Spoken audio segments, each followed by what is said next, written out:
Good evening, everyone. It is 6:00 p.m. on Tuesday, October 29th, 2024.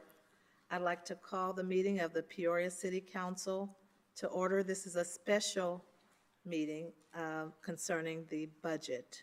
I'd also like to welcome everyone that's here in our historic council chambers, as well as our audience listening at WCBU, and also our audience watching on cable channel 22. Madam Clerk, the council mics are open. Please call the roll. Mayor Ali, Present. Councilmember Allen, Present. Councilmember Sear, Here. Councilmember Gordon Young, Present. Councilmember Graham, Councilmember Jackson, Councilmember Kelly, Councilmember Euler, Here. Councilmember Riggenbach, Councilmember Valpula, and Councilmember Vespa. Here. You have a quorum present, Madam Mayor. Great, thank you. Everyone, please join me and stand for a moment of silent prayer, silent reflection, followed by the Pledge of Allegiance.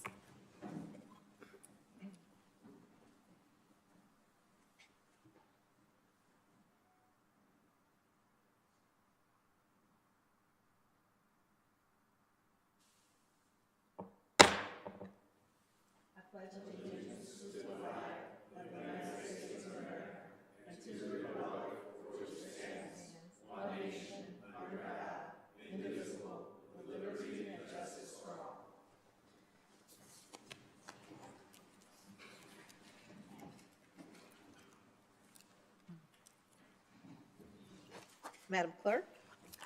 We have one public hearing.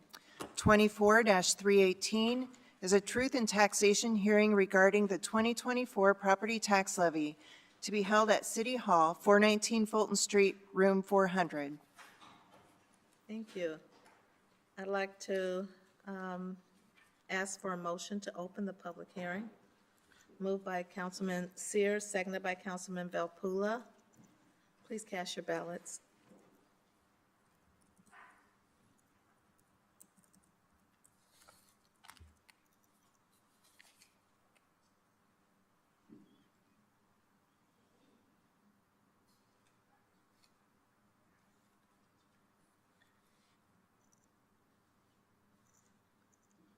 Still doesn't show Kelly and Jackson.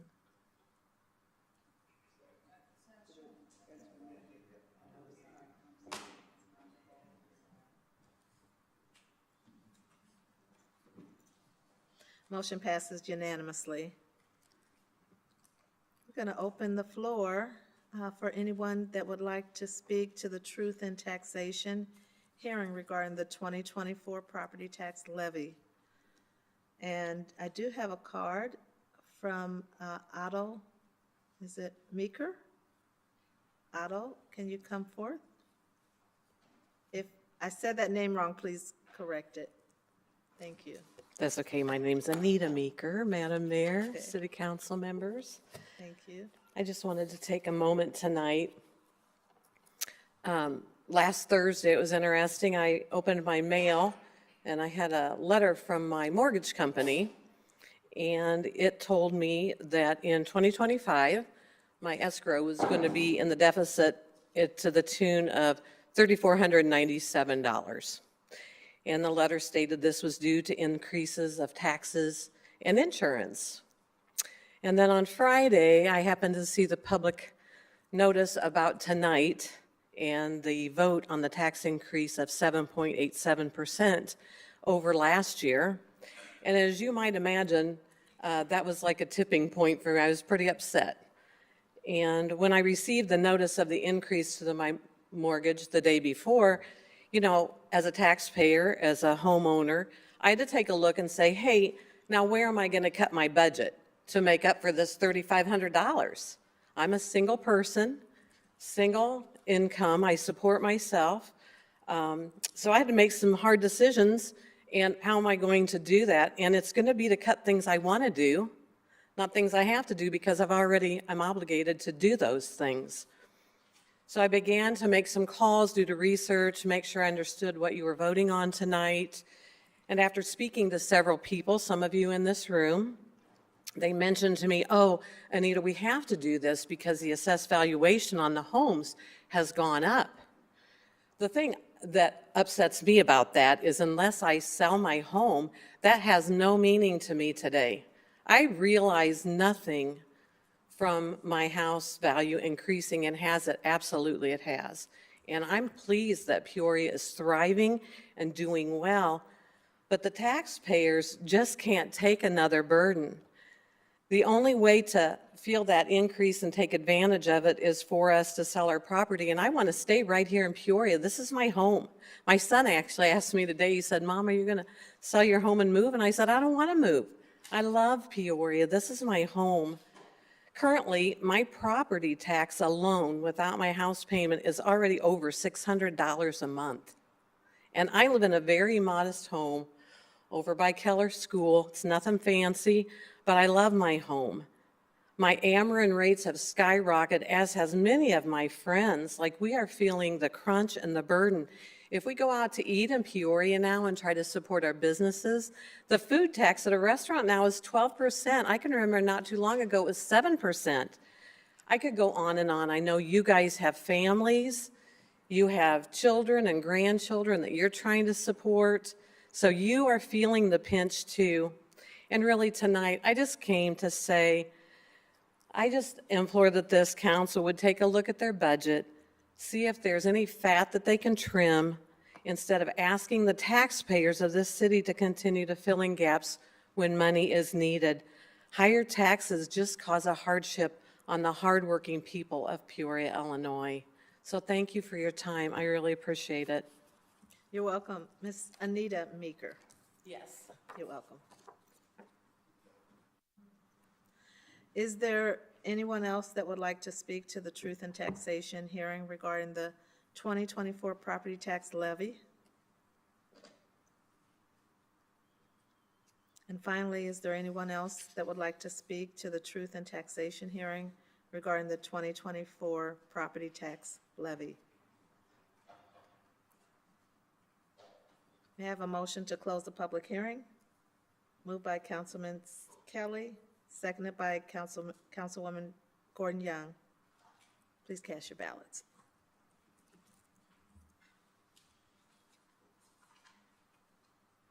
Motion passes unanimously. Madam Clerk? We have one town item for tonight. 24-319 is a communication from the Township Attorney with a request to adopt an ordinance setting compensation for elected township officials for the town of the City of Peoria. And on your desk, there is a handout of an updated ordinance.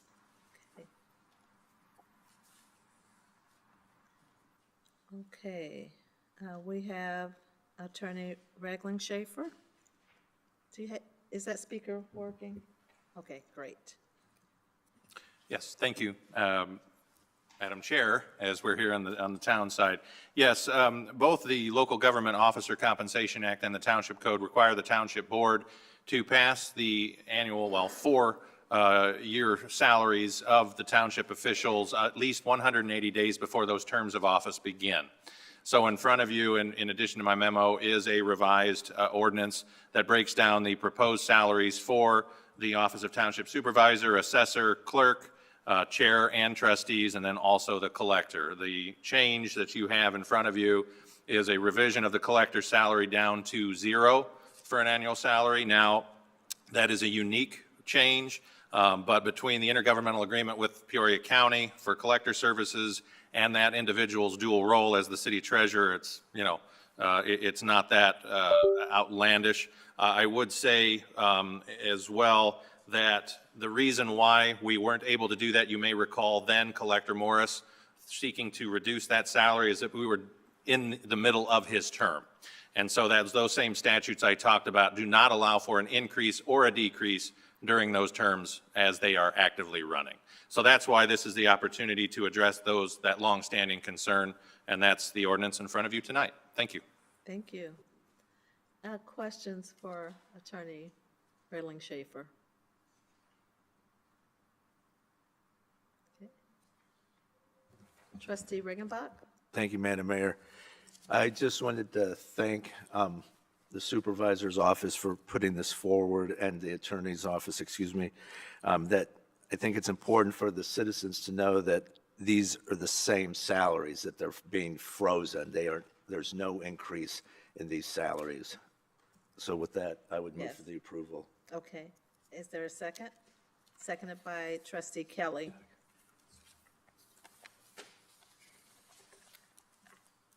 Any discussion? Cast your ballots. Motion passes unanimously. Madam Clerk? We're at the city portion of the agenda. 24-320 is a communication from the city manager and corporation council with a request for the following.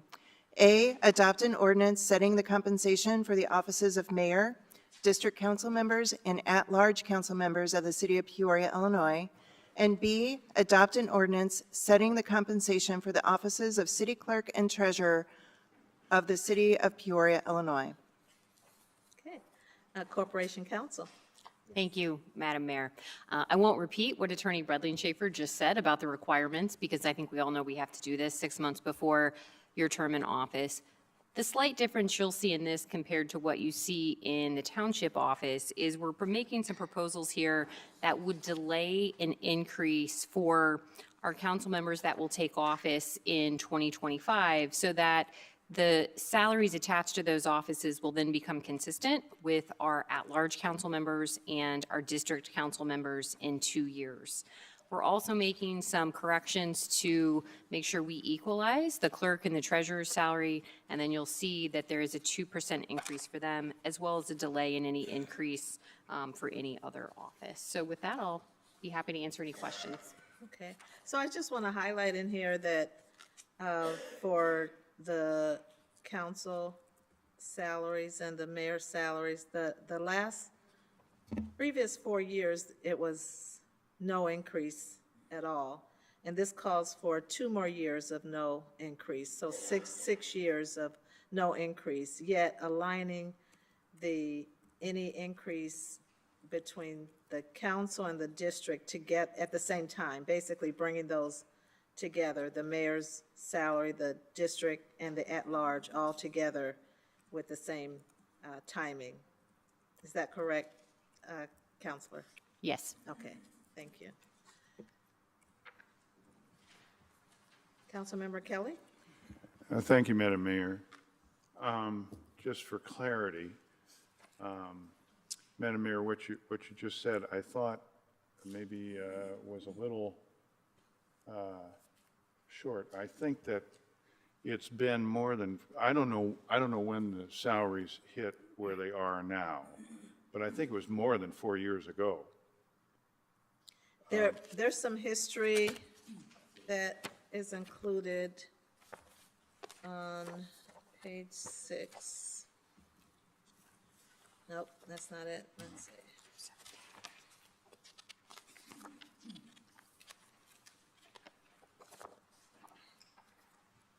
The history on page 10 shows 2021 through 2025.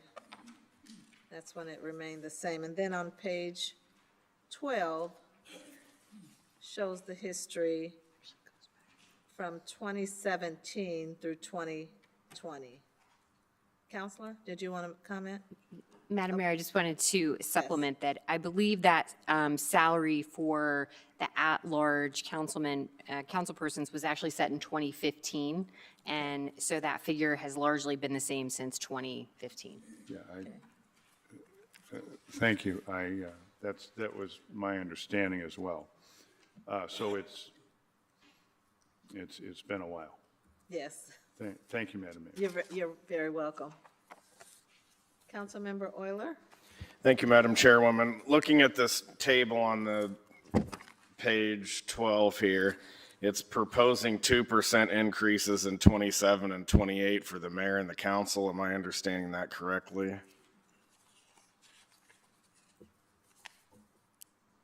Yes, 2% in 27 Where and did 28. that decision come from? Who made that decision?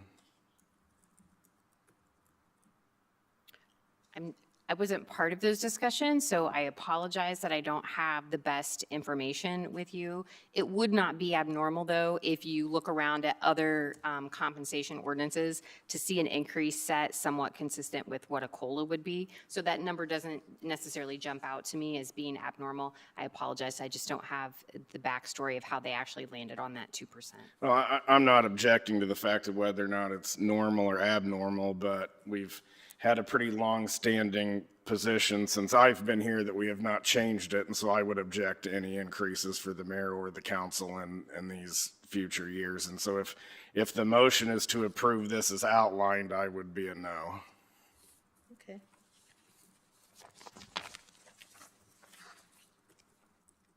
Any other questions? Can I get a motion to approve as outlined?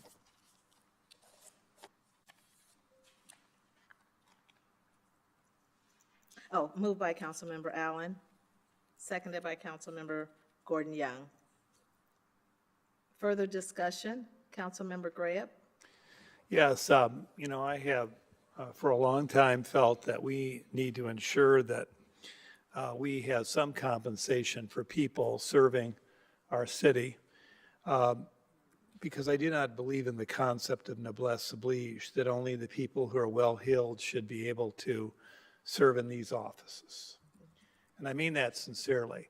There's a lot of homemakers, for example, people who have very fine qualities, who can bring perspectives here, who wouldn't be able to if we didn't provide some compensation for the huge amount of time certainly involved in being a district councilman, and I believe, based on Councilman Euler's work ethic, the huge amount of time that he spends. So I have no heartburn with this.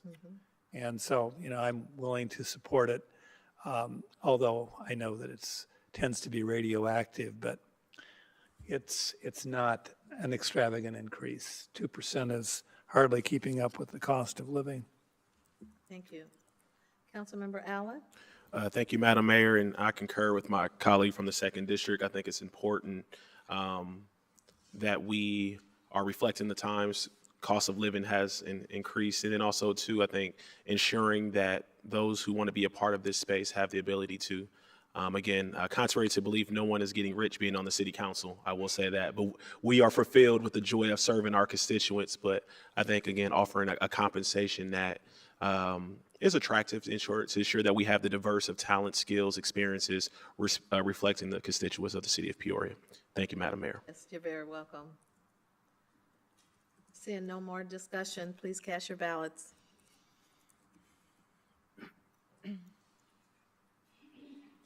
Motion passes with 3 nays, Euler, Seer, and Riggenbach. Madam Clerk? We need a motion on item B.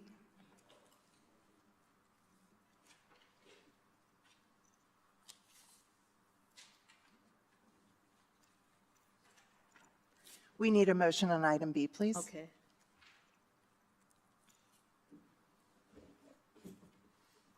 Can I get a motion, please? Okay. Can I get a second? Seconded by Councilmember Velpula. Any discussion? Please cast your ballots.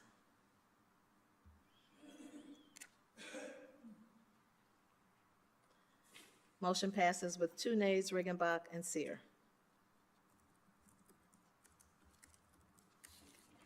Madam Clerk? Okay.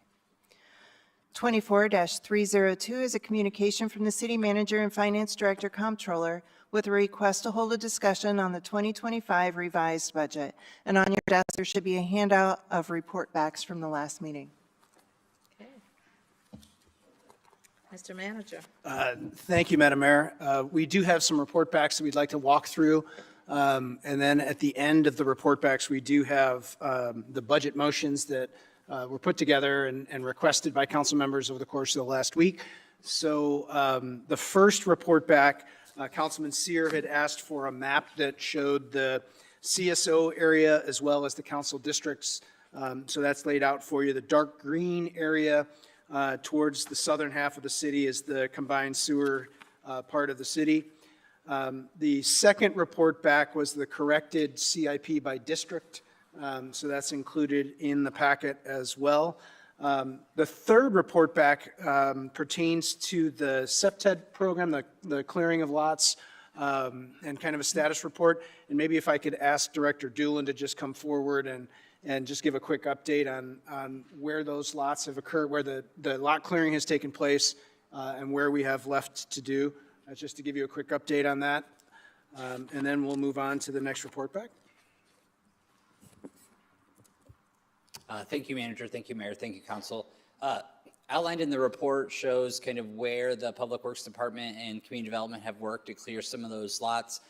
The process started, as you remember, about 8 months ago when we identified with the Police Department where the various hotspots were.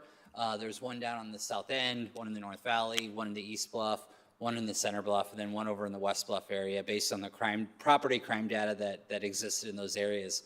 In addition to lot clearing, in the last report backs talked about the alley and porch light program that is going. So far on that program, we've had about 240 households sign up. So we'll continue to work through next year clearing the lots. I think the question that came up was if some of that budget got cut, where would that money come from? The reality is with the vacant lots identified in those areas, we probably won't be able to get through them all, even with the amount of money we have funded. But I did identify a few areas that we feel like if the money was reduced, where those would come from, and I think that was included in the report. Yeah. So moving on to the next report back, which is the Western Avenue Greenway. I had an opportunity to have a correspondence with Dan Callahan of the Western Avenue Greenway project. There's some history that's included in the report back that talks about when they got started back in 1986. They identified if they received a $50,000 grant, what would they put that money towards? There were about $32,000 of capital projects that they identified, and then they would set up a stabilization fund for the Greenway with the remaining $18,000. They spend roughly $9,000 to $10,000 a year as their budget, so that's ultimately what they're spending on an annualized basis. So the stabilization fund would keep them afloat for a couple of years if that were the case, if they weren't able to fundraise. And then in addition, we included some report back from the Public Works Department on the amount of in-kind contributions that we've given, which is totals annually about $11,000 to $11,500 a year for mulch and cleanup activities, tree planting and removal, those kind of costs. And then lastly, we did reach out to IDOT about the Western Avenue project. They are in the process. It's in the state's 5-year multi-year plan in order to improve Western Avenue and reconstruct that stretch, looking at some ADA improvements, some sidewalk improvements, and some utility relocations. But they have no timeline yet on when that project is going to start. So I don't have any good news to report there about when that would happen, but it is funded. I am going to ask Director Doolin to maybe come back up one more time to talk about the next report back, which is the report back on Peoria Grown, just to give a little quick overview of what's in the packet for you. And then we'll move on to the next report back after that. Sorry, Director, I should have asked you to stay at the podium. Thank you, Manager. We reached out to Peoria Grown and kind of asked for the information that Councilman Jackson requested. In the packet, they just provided their annual report of kind of their impact, what they've been doing, and how they provide service to our community. In addition, they provided, they were pretty open about providing their full budget of what their organization spends and doesn't spend on an annual basis. And all that information was directly provided to us from them. As you see, most of their budget goes directly towards their expenses. It's not like it's an organization that has a lot of admin fees, and that is all in there. So happy to answer any questions, but more so probably direct questions back to them if you have any. Director, can you speak to who they serve within the city of Peoria? I believe it's a lot highlighted in their impact report. Their main area, a lot has been down they have a kind of weekend office in Treewind Park, the Park District building. Specifically, they, I know, have worked out where they can take the SNAP benefits. They get pretty good deals on produce from some of the contracts they have with local vendors. So it's very reduced produce to a lot of our low-income residents who don't have close access to produce and fresh foods. Okay, so primarily South Side, or do they serve any residents on the near North Valley or other? I don't have it in front the of me. city? I believe they've had different offices, but I can get back to you the exact locations. Okay. Thank you. Councilmember Jackson? Thank you, Madam Mayor. Well, since we're talking about Peoria Grown, I just kind of wanted to bring a little bit more attention to some of the work they are doing. If I'm not mistaken, Director Doolin, they do also have a Market 309 that serves Bradley University students as well. Yes. I mean, And I that think is- all their locations are highlighted in their Okay. report, but they have they've had a few different locations throughout the city. So I believe that is where they're currently at as well. And if I'm not mistaken, they had another location which was the Peoria's Women Club, but they stopped providing Market 309 once they were doing their renovations.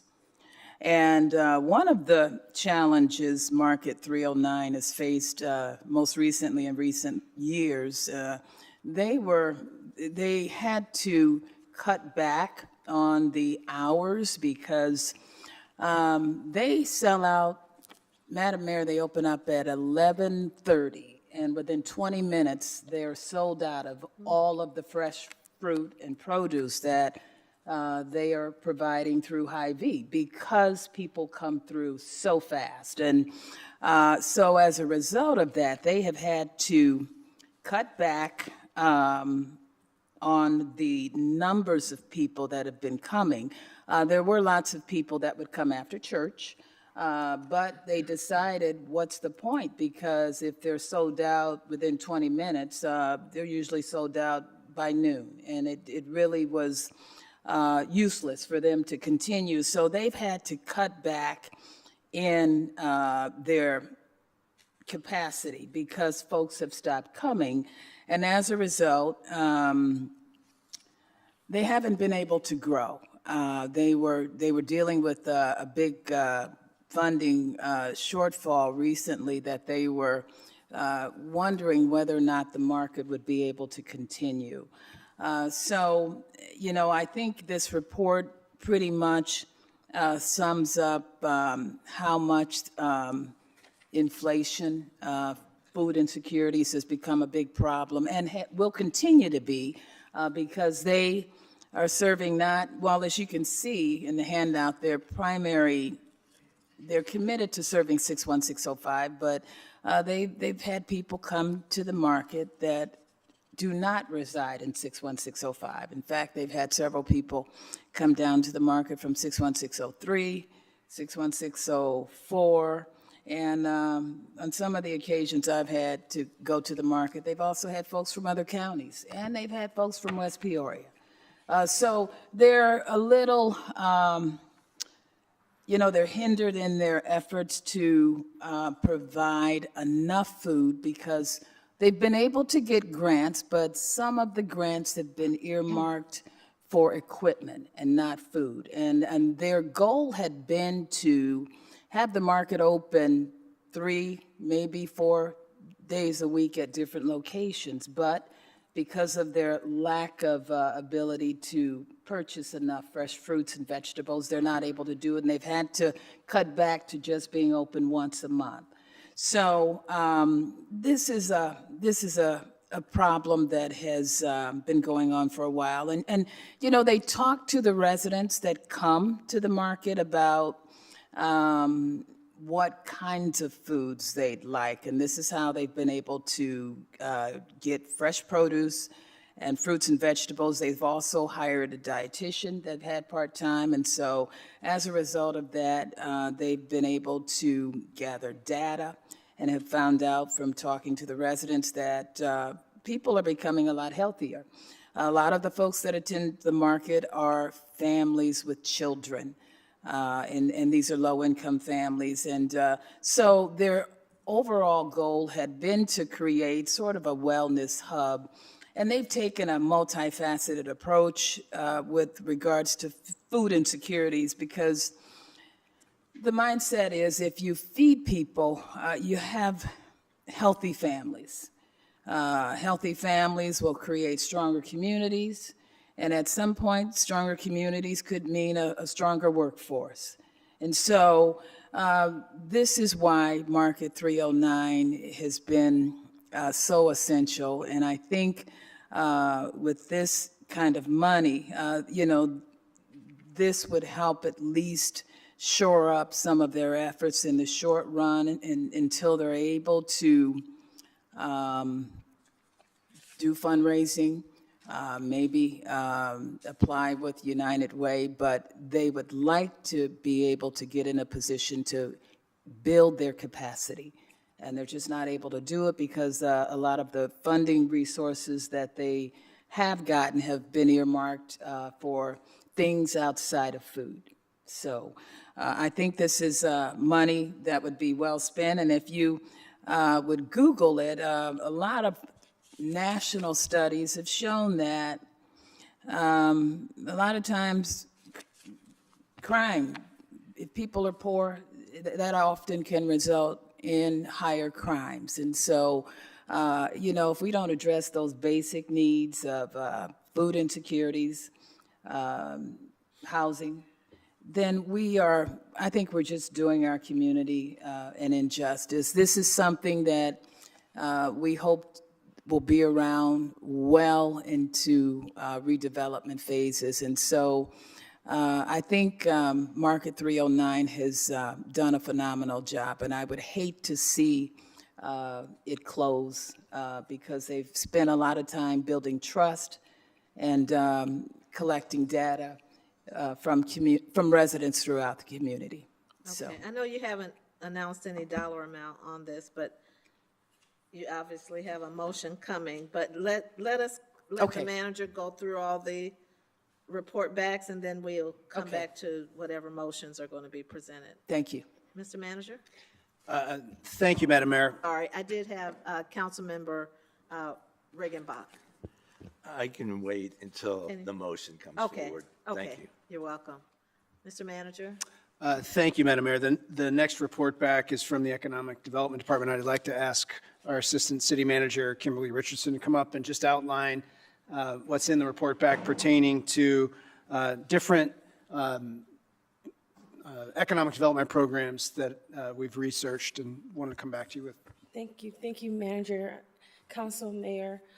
The very high level, so what is presented today are the tax incentives that are available to our business development and small businesses through the state. Most of our, as any state program, any type of tax incentive program, they are run through the state, administered at the local level, and some are mostly administered at the state level. To respond to Councilman Papula last week, he asked a question regarding the capital investment tax credit. Well, the state doesn't have what we call a capital investment tax credit per se. Instead, we have a high impact business program, which is outlined and detailed in the report back, as well as the Blue Collar Jobs Act tax program.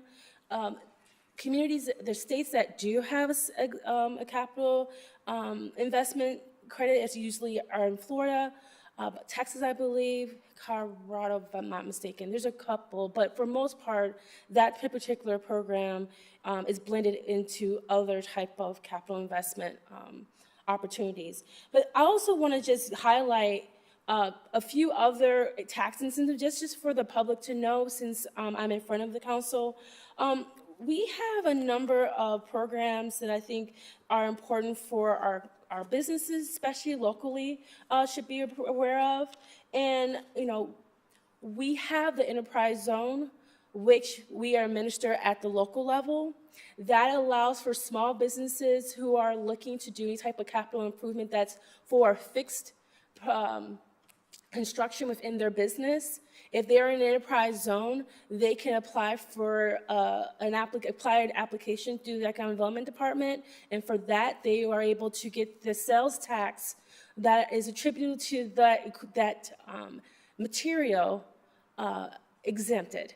That is a significant actual savings to the project up front because we're talking about our sales tax around 10%. So think of that multiplied by however amount of material that is needed for that project. That is an incentive one can apply for today and get that if you're in an enterprise zone. And I want to say approximately most of our commercial corridor areas are in an enterprise zone or a river edge area. And so those are local tax incentives that are available to our small businesses. For those who are looking at more development, we have our tax increment financing districts, which we do redevelopment agreements with our community members or developers, as well as we have the Illinois Historic Preservation Tax Credit Program. A little more complicated, but that is available depending on the area that community members are looking to invest in. There are other programs, I'm not going to go into exhaustive list. We always direct our community members who are interested in investment and need some additional assistance on how to access these types of programs are always welcome to come to the Economic Development Office, and we will definitely sit down with them and explain to them how they can navigate some of these programs.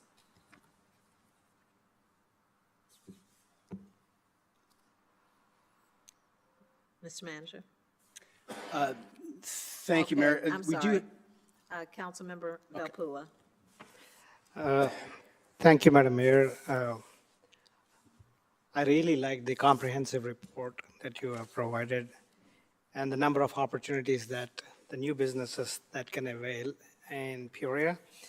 And I think if any of these businesses qualify to the criteria that is mentioned, anybody can avail these opportunities. I like that.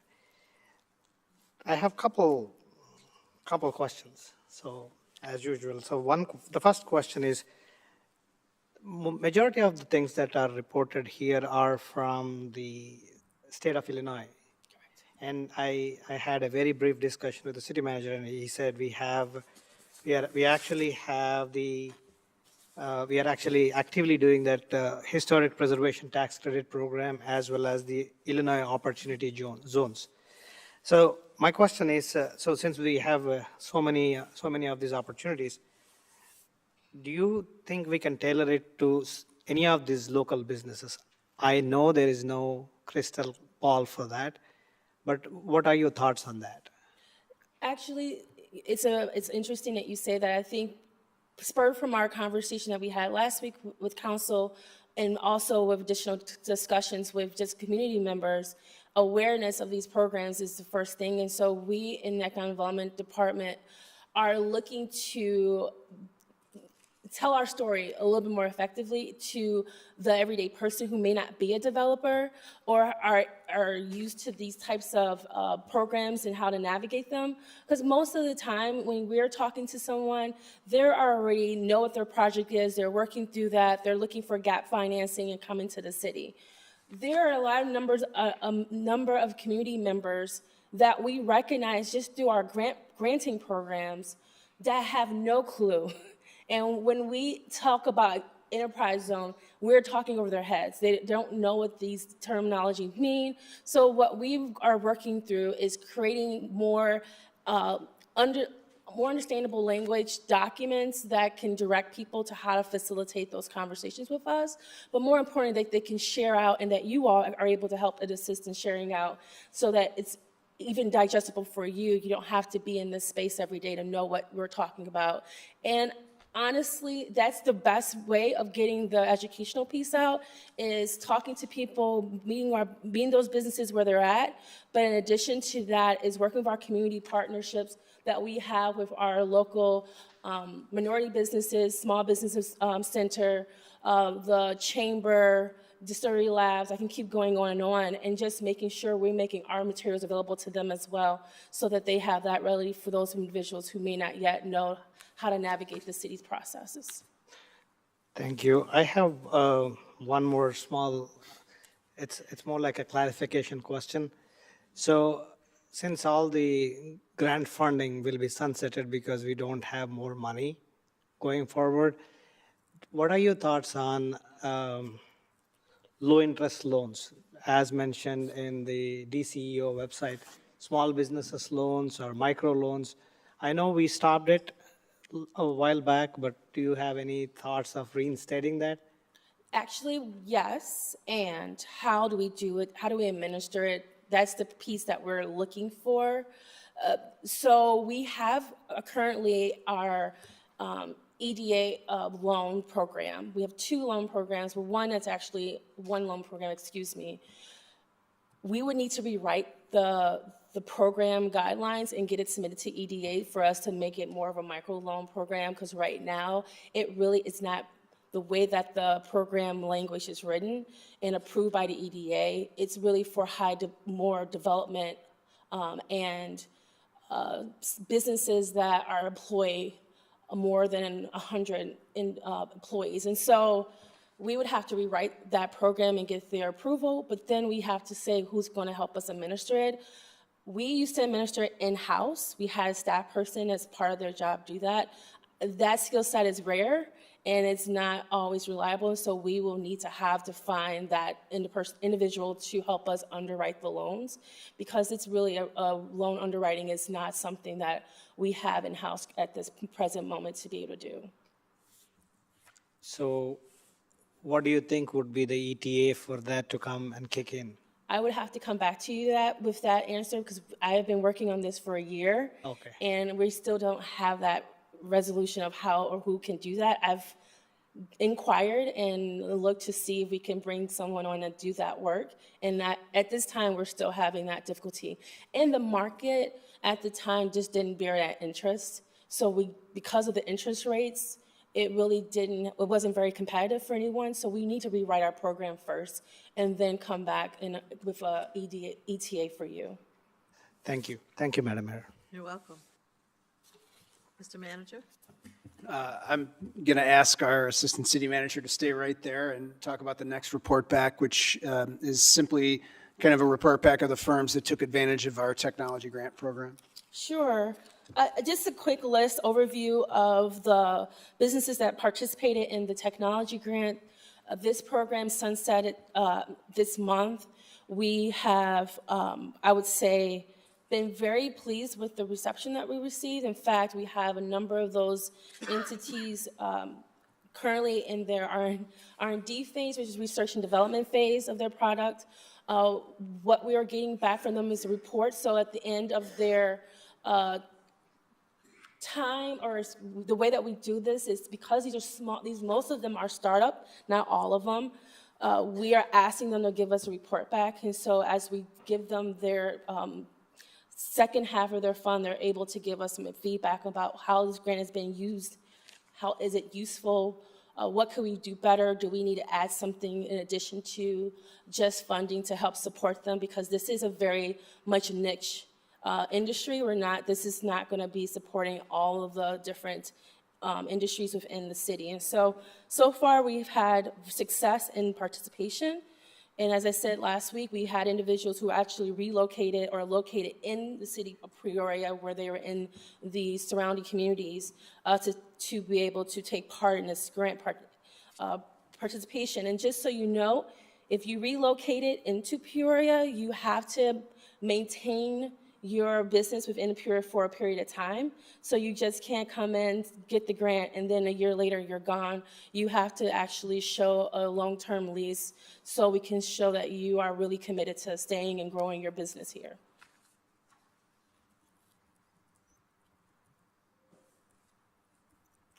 Okay. Thank you. I'm pretty impressed with this grant. I really like the way the grant shaped up. I really like the way the message was outside. Even if you get $1,000 for a startup, it's a big amount. And then bringing more businesses to the city of Peoria, especially in the tech field, is amazing. And I'm very, very fortunate to know that there are more than a handful of companies that they wanted to make Peoria their destination, and several companies wanted to come and start their business in Peoria. I'm very thankful for the council as well as the city manager and Kimberly for drafting this, and this is one of its kind. Thank you, Madam Mayor. You should be proud of this initiative and what it's produced to date. Thank you. Thank Yeah, you I for your am. leadership. Thank you, ma'am. Welcome. Mr. Manager? Thank you, Madam Mayor. The next report back was at the request, Councilmember Seer? Thank you, Madam Mayor. Just a couple questions. Number one, when did we start investing the money? I mean, we got about $177,000 invested in this program. And when will be your first report back? What's the timeline for your first report back? We don't have a timeline for a report back to council, so we will have to create one. Not for the council, for like, how are you doing with our money? Are you going to check with them 6 months, a year? When will be the first time? So we actually, excuse me, I apologize. So they get installments. So for a number of them, they have, so it's in that second installment before they get their second installment. Okay. So for the majority of them, they've already gone through because the program has been in place for over a year. And so for a number of those businesses, they've already met that second installment. So are you excited of any of these companies in particular as far as their growth or how well they're doing? Yes, actually, there's been a few companies that we've gone on site and they invited us actually come on site to see their demo of their product. What's interesting is that they're kind of unseen because a number of them are in R&D, so they're in research and development. They're not yet at that stage where they're mass producing their product or they have a large clientele, so they're in office spaces, but you see their product and they're demonstrating them. And just to hear the clients that they are beginning to bring on board to help with that scaling up is amazing. If you go to Distillery Lab, you have a few of those prototypes in there that are beneficiaries of the program. One thing that's interesting enough is that our concern isn't the startups more so, it's the people who have been here who are growing quietly in spaces that they're outgrowing. And how do we have to figure out graduation spaces for those particular businesses to be able to move to so they don't move out of Peoria once they have scaled up and their products are finding a retail market for it. We're beginning to see that as something as the next challenge is how do we create graduation space to support growth in these areas that currently are maxing out in the smaller incubator spaces that they're in currently. Thank you very much. Thank you, Madam Mayor. You're welcome. Councilmember Valpula? Thank you, Madam Mayor. Just a point I wanted to make here is I visited Distillery Labs, and it's phenomenal. Basically, whenever you go to an incubation center, nobody believes that you have such bandwidth in Distillery Labs. And I have personally visited these companies which are landed in Distillery Labs, and they actually follow the similar protocol like the biggest incubators, even in Boston or Massachusetts or even in Duke University. So they are the facility is on par with international standards. And I'm very impressed with the way this money has catalyzed businesses to move in, and maybe they will grandfather it somewhere, sometime very soon. And we wanted to make sure that those companies don't leave Peoria but stay back in Peoria. Great, absolutely. Thank you. I know that the governor's office, the state of Illinois, whatever agencies work on these business incentives are very much putting together some additional tools for municipalities all over the state of Illinois. Are we working with a particular agency or particular contacts through the governor's office to be able to get in early on these resources that are coming our way? We are very fortunate that we have a great working relationship with the Illinois Department of Commerce and Economic Development, We work with them. We have quarterly meetings. They are participating in a lot of our regional conversations. We are one of the few areas I can say we know the names of our liaisons in those departments and directors in those departments. So yeah, they hear our feedback. Okay. It's the feedback that we're giving them, saying, boots on the ground, this is what we're having difficulties. How do we navigate the systems at the state level to help us untangle so that we can then be able to support and administer at the ground level? And that's something that we continue to do. I would just say one thing is a lot of the programs that the state look at most times in the past have been about the bigger developments. It's great that they are looking at smaller tools and expanding and extending some of the tools that we do have, where they, like the River Edge, that was an extension. So those tools, to keep those going is great for us. And we want to always benefit from those tools that are no cost to the businesses to participate. Okay, thank you. Mr. Manager? Thank you, Madam Mayor. The next report back comes from Councilman Graham. He had asked about the police and fire calls. Thank you to the ECC and police and fire for putting this together.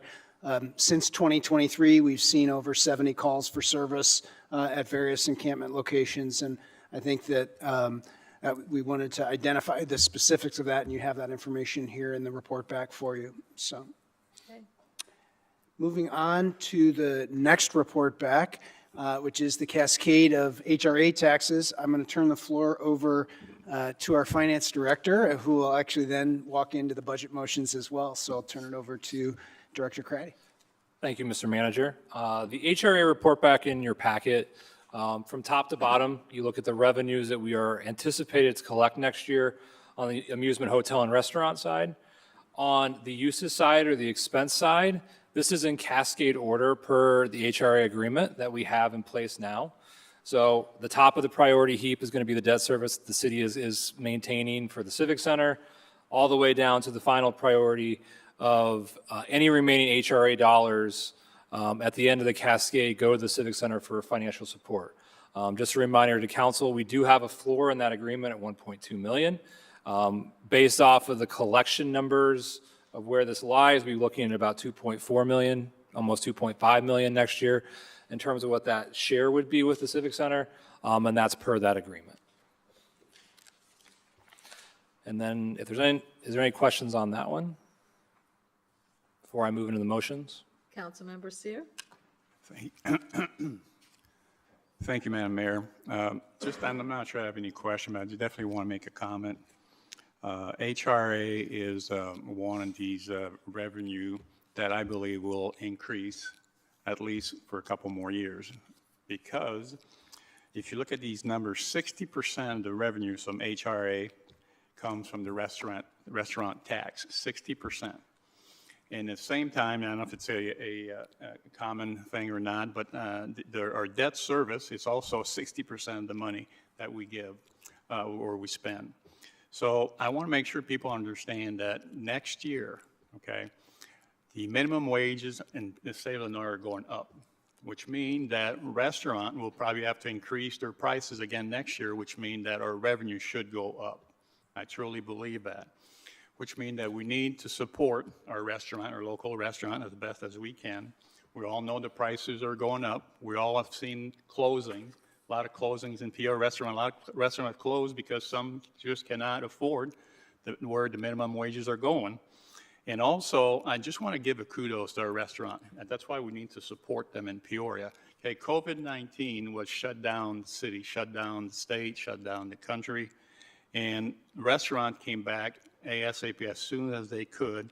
And that enabled us, the city, to pay our debt, okay, on the Civic Center. It's important that we understand that. I mean, while our restaurants in Peoria carried a big burden while the city was shut down, okay, but because they opened as soon as they could, and they paid, obviously they did some business and they were paid the taxes that those revenues were able to pay our debt for the city. So kudos to the restaurant. Thank you for the report, Mr. Craddy. Thank you, Madam Mayor. You're welcome. The last report back in your packet was the motions that we received from council members. The first motion would be to amend the 2025 revised budget to provide $50,000 of funding to the Western Avenue Greenway and decrease the vacant lot clearing project by $50,000. That was from Councilwoman Jackson. We have a motion to amend the 2025 revised budget to provide $50,000 of funding to Peoria Grown and decrease the vacant lot clearing project by $50,000. That was also a request from Councilwoman Jackson. We have a motion to amend the 2025 revised budget to reduce homelessness funding by $76,000 due to an additional payment of $76,000 in 2024 of ARPA funds. So this is an additional payment that is going to the county for their administrative costs associated with some of the programs they administered for the city. So we have to reduce the amount we're rolling over to next year by that $76,000 because we obviously are not going to spend more than those dollars. So that does reduce the amount for homelessness funding. That is in the packet. There is an updated spreadsheet related to anticipated uses of ARPA. So that would reduce that homelessness number to $866,269. And then the last motion is a motion from Councilman Allen, a motion to move the Teton University traffic light project budgeted at $500,000 from the out years to the future to the 2026 budget. So that does not necessarily have an impact on the financials of this budget, but that is a motion that Councilman Allen has brought forward. The individual motions are in the packet. What I would draw the attention to council is the last page, which is page 48. That is the net effect of these motions. The net effect is actually a $76,000 decrease in expenditures year over year, or kind of in this budget year, because of the additional funds being spent in 24 versus 25. So the total decrease in fund balance or use in fund balance drops to $13,060,878. And with that, we're open for any questions. Okay.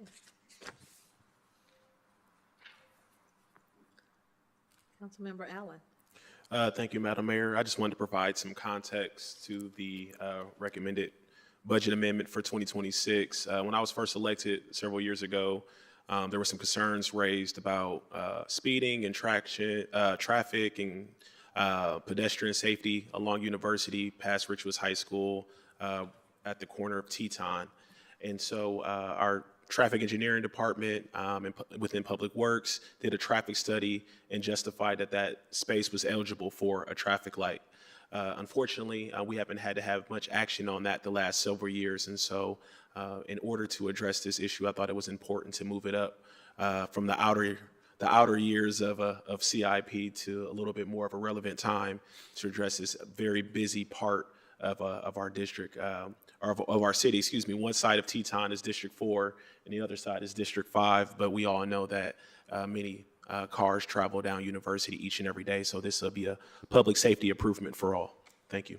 You're welcome. Councilmember Sear. Thank you, Madam Mayor. I didn't get a chance to talk to City Manager this afternoon, but I will have a motion after we're done with this work, if it's okay. Thank you. All right, very good. We don't have to go in any particular order. I mean, we certainly can start with the first one listed, but let me know your pleasure. Councilmember Allen, you want to start there?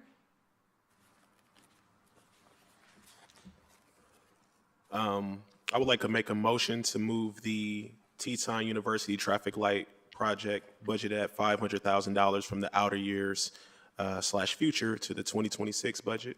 Seconded by Councilmember Sear. Any additional discussion? Please cast your ballots. Motion passes unanimously.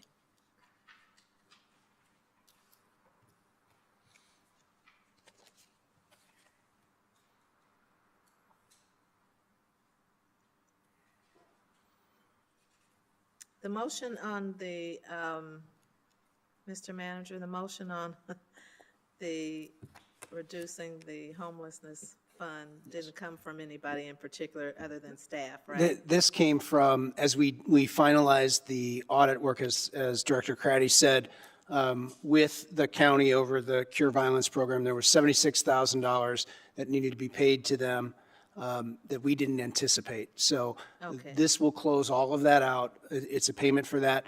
So that just reduces on the bottom line what's left in terms of the final payments, and would thus reduce the amount that we have available for homeless fundings by that corresponding amount. Okay, can I get a motion to approve that Anyone?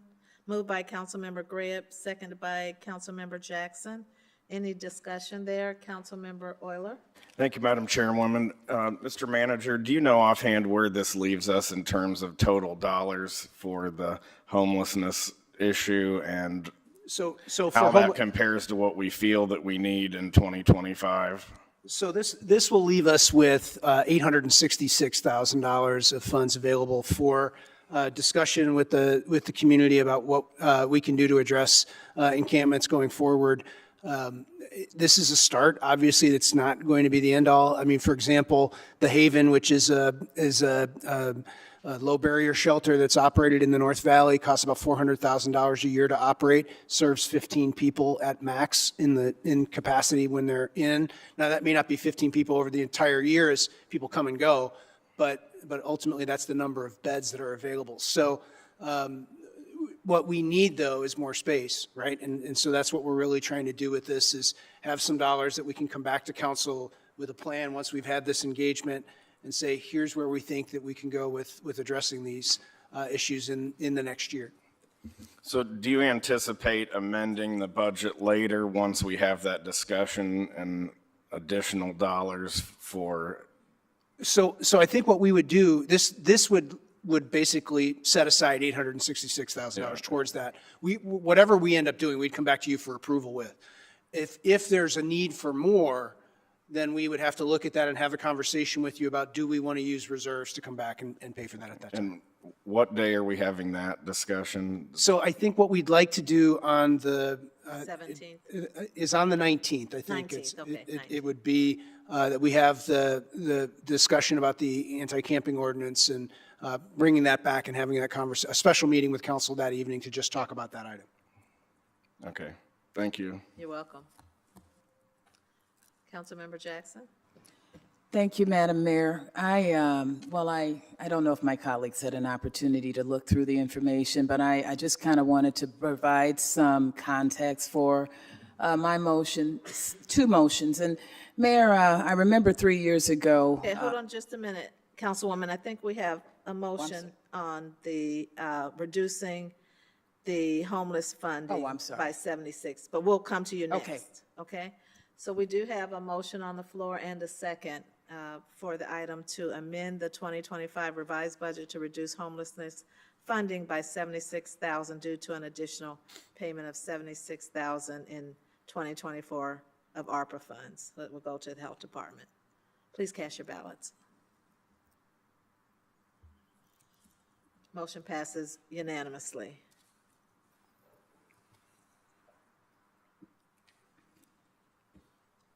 Councilmember Jackson?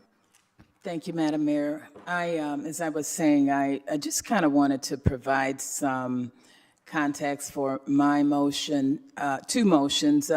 Mayor, 3 years ago, shortly after I got elected, I remember we had one of my concerns running for council was about the issue of safety.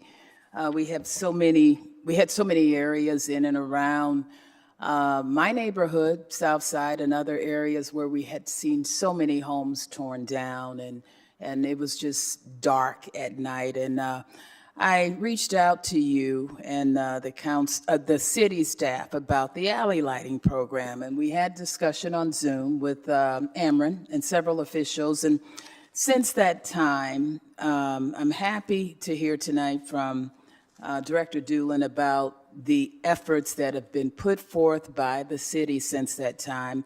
And we've seen, I think he said, 240 households that had requested alley lighting, which has all been, I think, conducive to reducing crime and other issues that we have seen in and around the city. I certainly feel a lot safer now in many areas that I've driven around at night and have not, alleys are lit up, older people living in homes with detached garages have called me and thanked the city for installing alley lights. They've had to go out at night or get, come home and retrieve their garbage receptacles. So I think the city has done a wonderful job towards safety in that respect.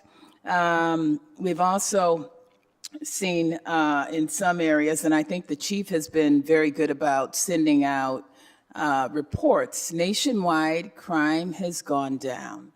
The city council has been in a position to approve several programs as a result of grants the police department has obtained. And so I think the city of Peoria is beneficiaries of what we're seeing nationwide, in addition to those other things I alluded to that we have talked about.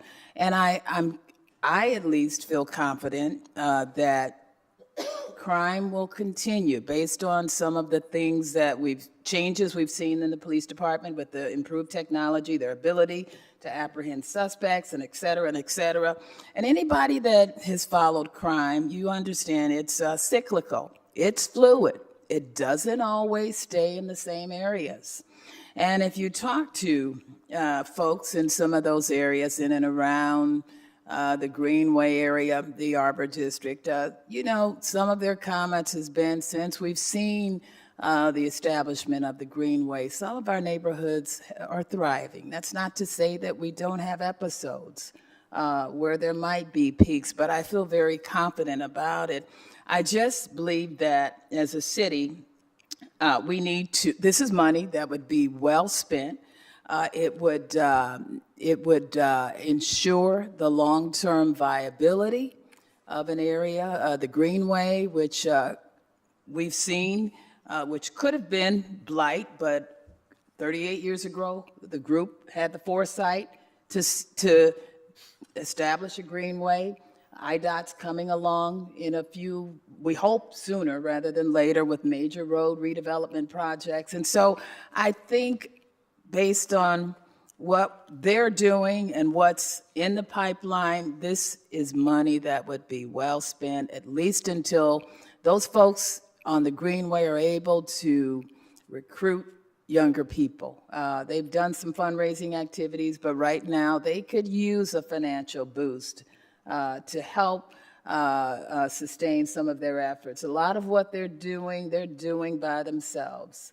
And they're older, as many folks in our neighborhood associations around the city are. So I would like to see their future ensured. I love the work that they've done on the Greenway, and I think it'll go a long ways towards not only enhancing Western Avenue, but reducing crime in and around the area. People want to come to the Greenway, and I think if we are able to help them with things like $7,000 mowing expenses and they need new signs and things of that nature, we will continue to reap the benefits of the hard work that they've put forth in the last 38 years. So I'm happy. I think it's money that's well spent. And as far as Peoria Grown is concerned, as I said earlier, they have done a great job in terms of providing healthy alternatives to folks that really, really need it.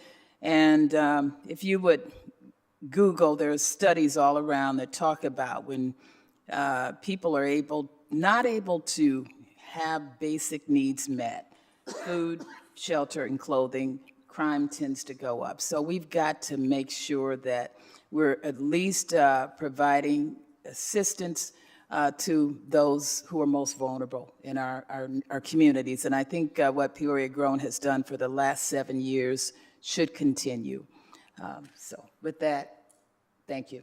You want to make your motion? Yes, absolutely. I would, Madam Mayor, I made the first motion at the last meeting, but I would like to propose the motion to amend the 2025 revised budget to provide $50 funding to Peoria Grown and decrease the vacant lot clearing project by $50,000. Is there a second? Seconded by Councilman, I almost said Congressman. Sorry about that. Councilman Kelly. Any discussion? Councilmember Riggenbach. Thank you, Madam Mayor. I would concur the work Peoria Grown does is phenomenal, and they're clearly a critical partner in dealing with the food and security issues. I just have a couple concerns about the way this is coming, though, because most of the nonprofits with requests like this go through the CDBG committee, and we have a process put in place for those to be vetted by a commission and recommendations made. So I'm a little concerned about circumventing that. We have the East Bluff Food Pantry at St. Bernard's that if they would have known that we could do earmarks such as this, I'm sure they would have wanted to ask me to reallocate some funding. I think it's just, this is not the way that we've done it in the past, and I would be very concerned about setting a precedent that having nonprofits lobby council members for line items in the budget as opposed to going through what has been a quite successful process of distributing funds to them in the past. I'm also a little concerned about saying that we've had success and we can put the CP TED program to rest. And for those of you that don't like our acronyms, that's Crime Prevention Through Environmental Design. 284 lots were targeted by the police department for this lot clearing, and 31 have been done. So if we've had great success already, Councilwoman, I think just imagine if we can get those other 250 lots cleared, how much greater that will be. So I would be remiss to take any money from that while that's still a work in process. The alley light portion of the 240 lights that have been ordered, only about a third of them is what I had been reported have actually been installed. So again, a lot of the lights with the camera element had to be back ordered, so folks don't even have those yet. So I feel like we're robbing Peter to pay Paul here. Both of these are very worthwhile and effective programs for what they are intended for. It just seems to me that Peoria Grown has opportunities, whether it's through the CDBG program or the United Way, that there's other opportunities for them to receive funding, while the lot clearing program is something that's clearly on us. And I would encourage my colleagues that we stay committed to this program that we put forward last summer and see that to fruition before we change course in midstream. Regarding the Greenway, I mean, if you're willing to swap lots in the first district for the Greenway, I think that could be amenable. But I think the other parts of the city that have been promised that this was going to happen would be concerned. So I know the motion on the floor is for Peoria Grown, and as much as I respect and support their work, I won't be able to support the budget amendment. Okay. Councilmember Vespa? Thank you, Madam Mayor. Yeah, I've been privileged to have volunteered with Peoria Grown. Julie and Michelle, I think, they do fantastic work, and we should be giving a shout out to Hy-Vee for providing produce at cost. They drive the truck up. Everyone goes up there and hauls all the food in there. You have people, teaching how to cook, dietitian, like you said, and it sells out pretty quickly. It's expensive to be poor. People with poor diets, processed foods, a lot of salt leads to, diabetes, high blood pressure, more hospital visits. So, poor people get poorer.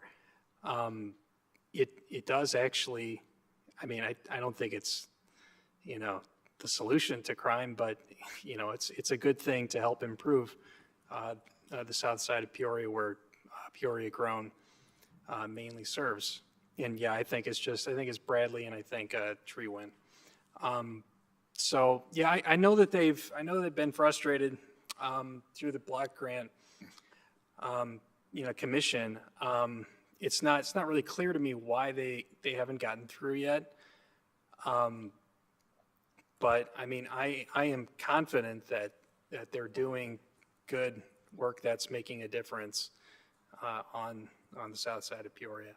I also very much believe in the environmental design, in that it deters crime. Obviously crime is committed in the dark. Criminals would like to commit crimes in the dark. So lighting up alleyways is important. Clearing shrub is important. For better visibility, people do feel more safe, and that has an impact too. These are all good things. I'm not saying there's a right or wrong here, but I do know firsthand Peoria Grown is a very worthy organization, and I do understand wanting to have that filter, that extra regulatory step in the process. But for Peoria Grown, I think I am a yes on this. Okay. Thank you, Madam Mayor. You're welcome. Councilmember Gordon Young? Thank you, Madam Mayor. I echo the sentiments of Peoria Grown in terms of what all they have done in this community. I think it's been phenomenal in a short period of time. However, I am concerned about the process, so I have to agree with my colleague Riggenbach in terms of we can't just arbitrarily start delegating or designating funds and skipping a process. I think that sets us up. I think it is unfair, and it doesn't take away from the great work that they've done, but I think we are really creating a problem by going outside of the policy, or at least the procedures that we have in place. And so for that reason, it's not that I don't support Peoria Grown, because I love what they do, but I cannot support going outside of the process. I have a question then from the manager, since CDBG funding has been brought up. Has that funding allowed for an organization addressing food security to apply for funding? It has, and I think that in this last go-round, the request from Peoria Grown, or the direction back from staff, was that they could fund salaries and not food, and so that's the reason why they ended up not applying. My understanding. Okay, so there really wasn't an opportunity to get funding for, I guess, product or? Correct. I think because they're using volunteers, they're not really paying for the staff. That was the rationale. Okay, thank you. Councilmember Euler? Thank you, Madam Chairwoman. On both of these issues, I would be opposed from the standpoint of reducing vacant lot clearing. I think this problem is going to get bigger, not smaller, as we continue to take on more properties through the land bank and the demolition program.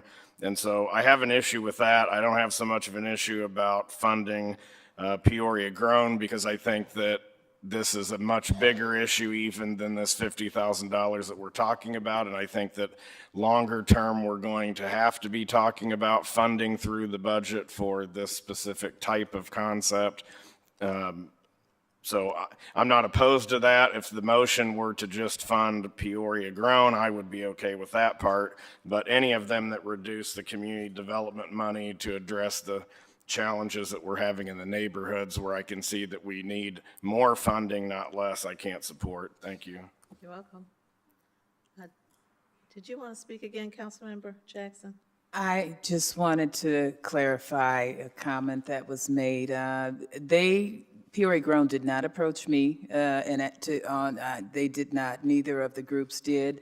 And I will say, Mayor, they did apply, I think a couple of years ago, did some other non-traditional nonprofits for some of the grants that were available but were denied.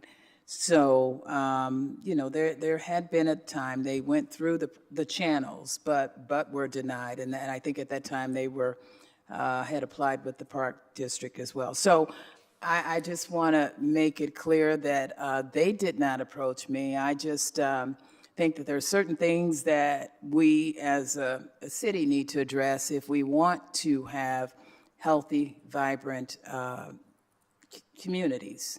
And these are folks that live in these communities. So that was pretty much the whole basis for my motion. So Okay. thank you, Madam Mayor. You're welcome. We have a motion on the floor and a second. And before we go there, Councilmember Allen wants to speak. Thank you, Madam Mayor.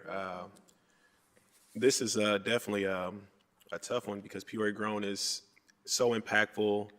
They've been in the gap addressing a huge need in our issue, especially when we talk about the issue of the food deserts that has really plagued areas of our city almost 10 years now, especially with the closing of those 2 Krogers. And then you're balancing reallocating funds from another important initiative, and that's cleaning the vacant lots and addressing public safety concerns and blight and things of that nature. And then you throw in presidents as well too. And we have a lot of very giving organizations in our community that do a lot of great work. And for whatever reason, whether it's documentation, data, paperwork,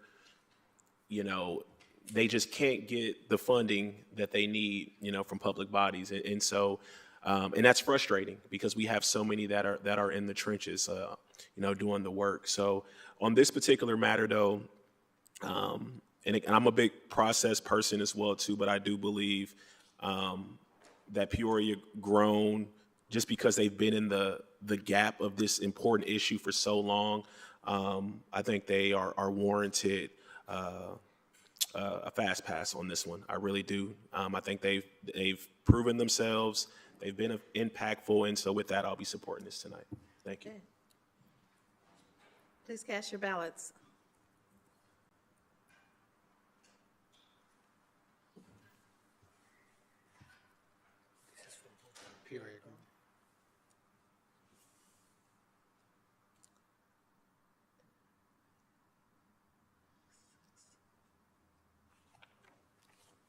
Motion passes with 5 noes: Kelly, Riggenbach, Sear, Euler, and Gordon Young.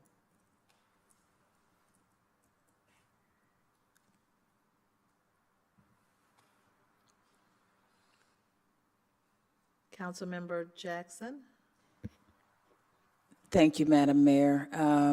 The second motion deals with the Western Avenue Greenway project. And as I was saying, up until about September, the Greenway was experiencing a serious cash crunch.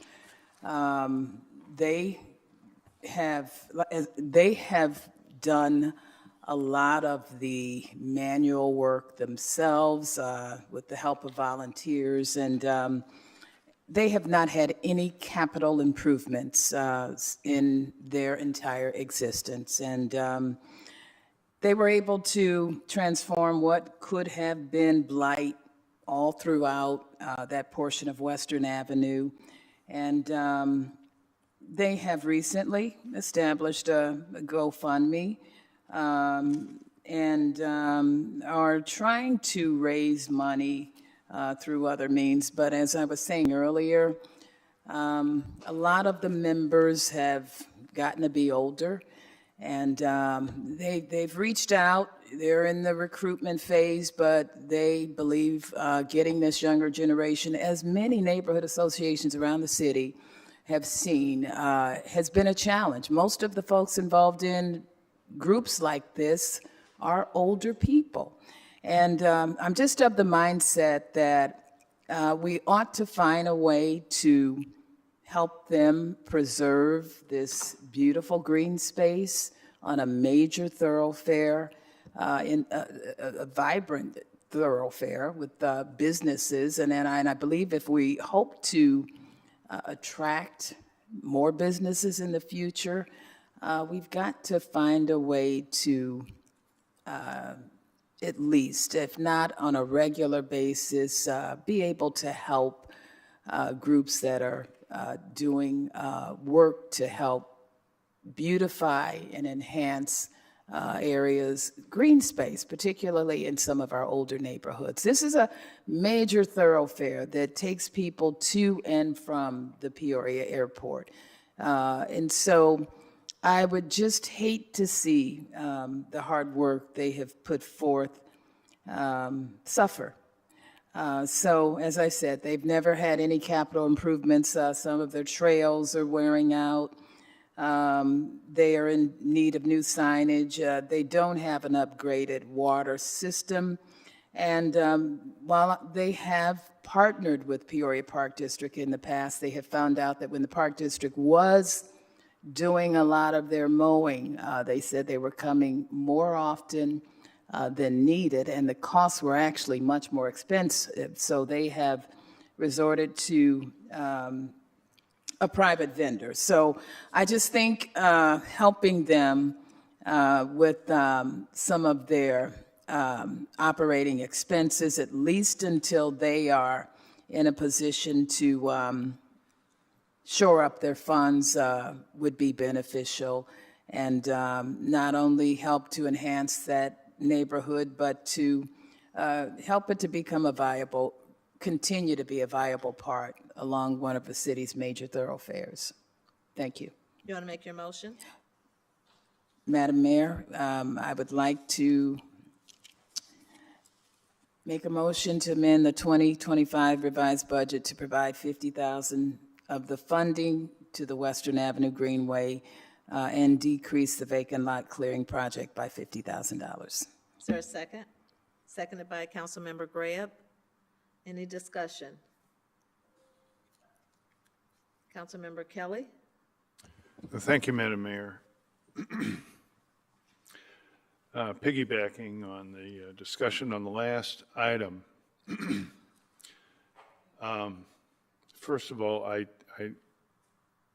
think those, starting with Councilman Riggenbach and others, talking about setting a precedent for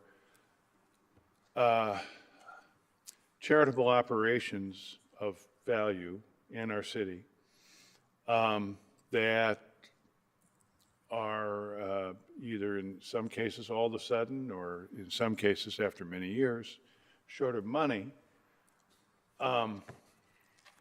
I think we set a dangerous precedent in saying, well, the city is available for that funding. Western Avenue Greenway project, I remember when it went in, it was a wonderful thing.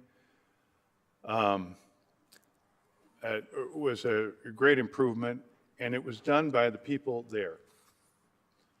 I don't know that anyone even, I have no idea whether it occurred to anybody there to say, hey, let's go fund this with the city. This was totally a neighborhood effort. I don't believe that those days are over. And if they are over, I don't know how we can take over all things like this around the city.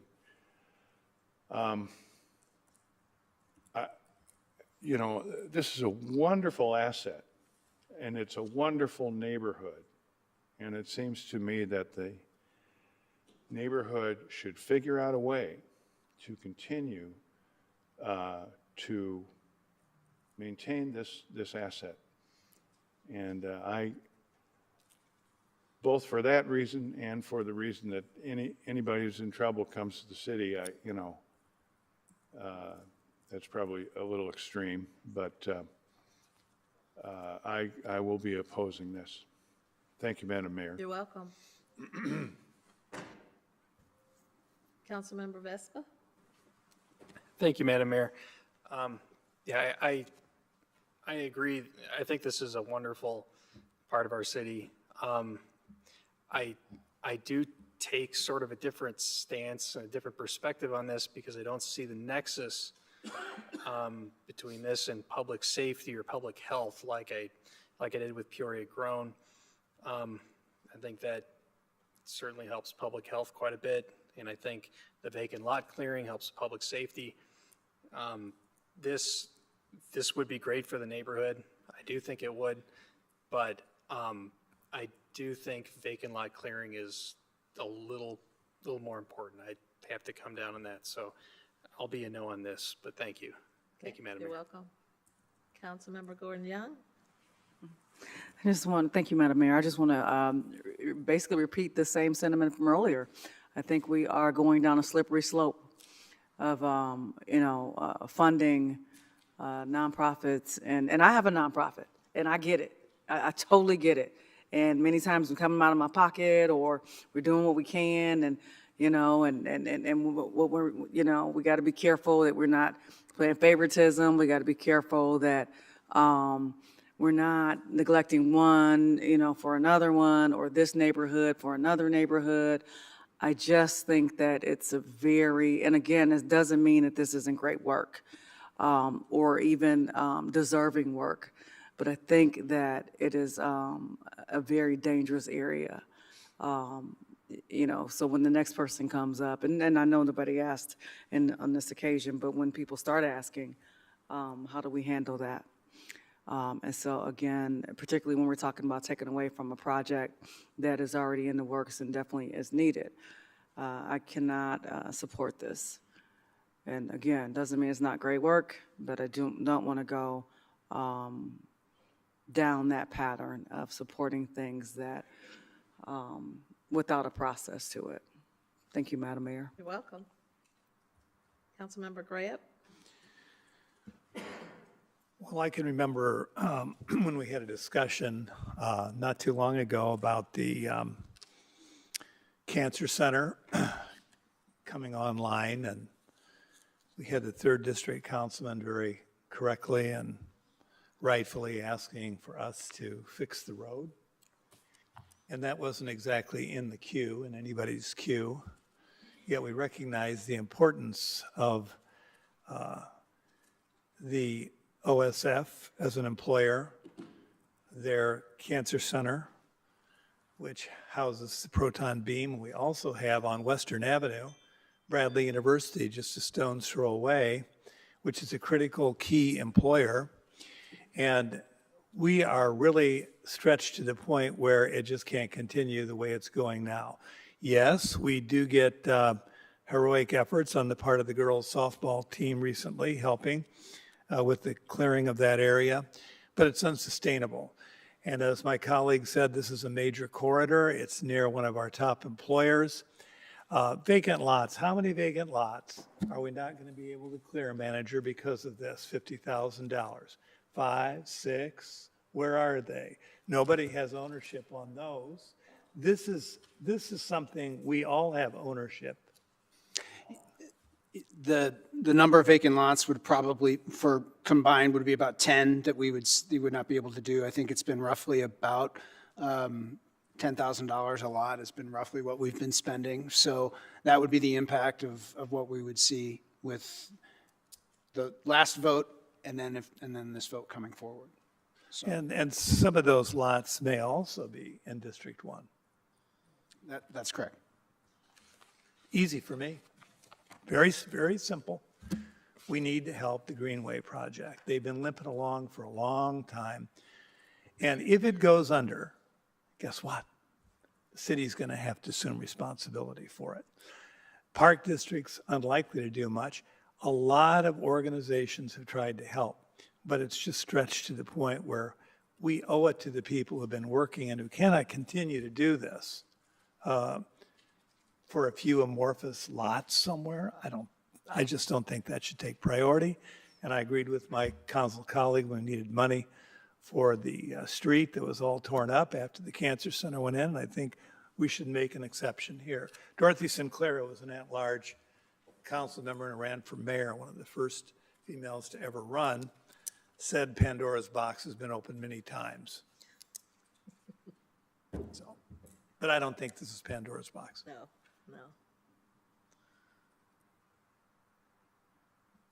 Thank you. I think this is infrastructure improvement, which is part of our strategic plan. And, I know that we have probably $800,000 in the Evans Street sidewalk project built in with a staff recommendation.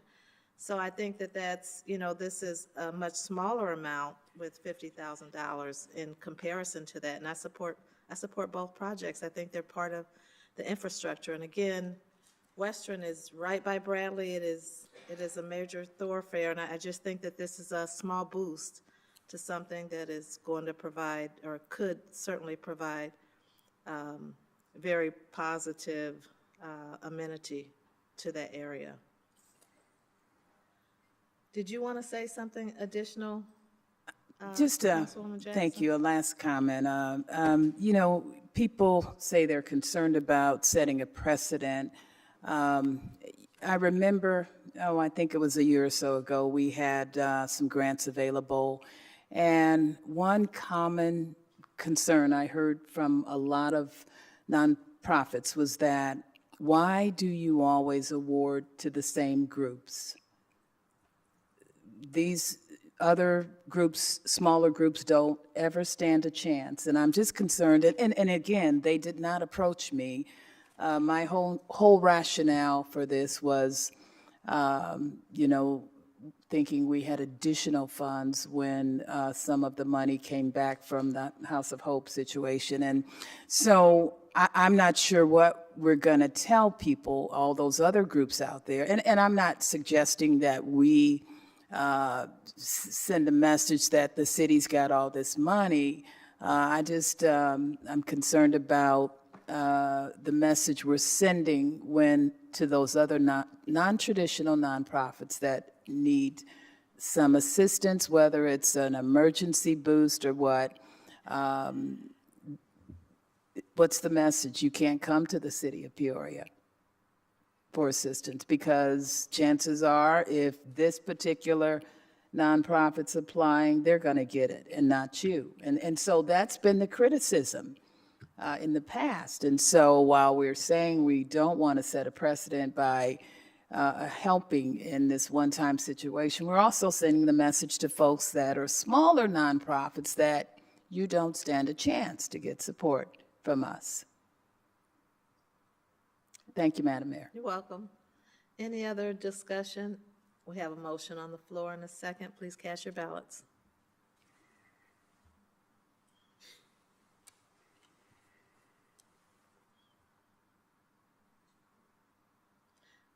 Motion fails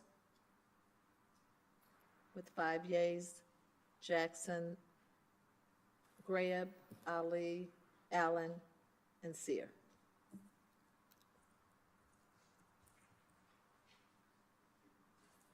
If I read that right.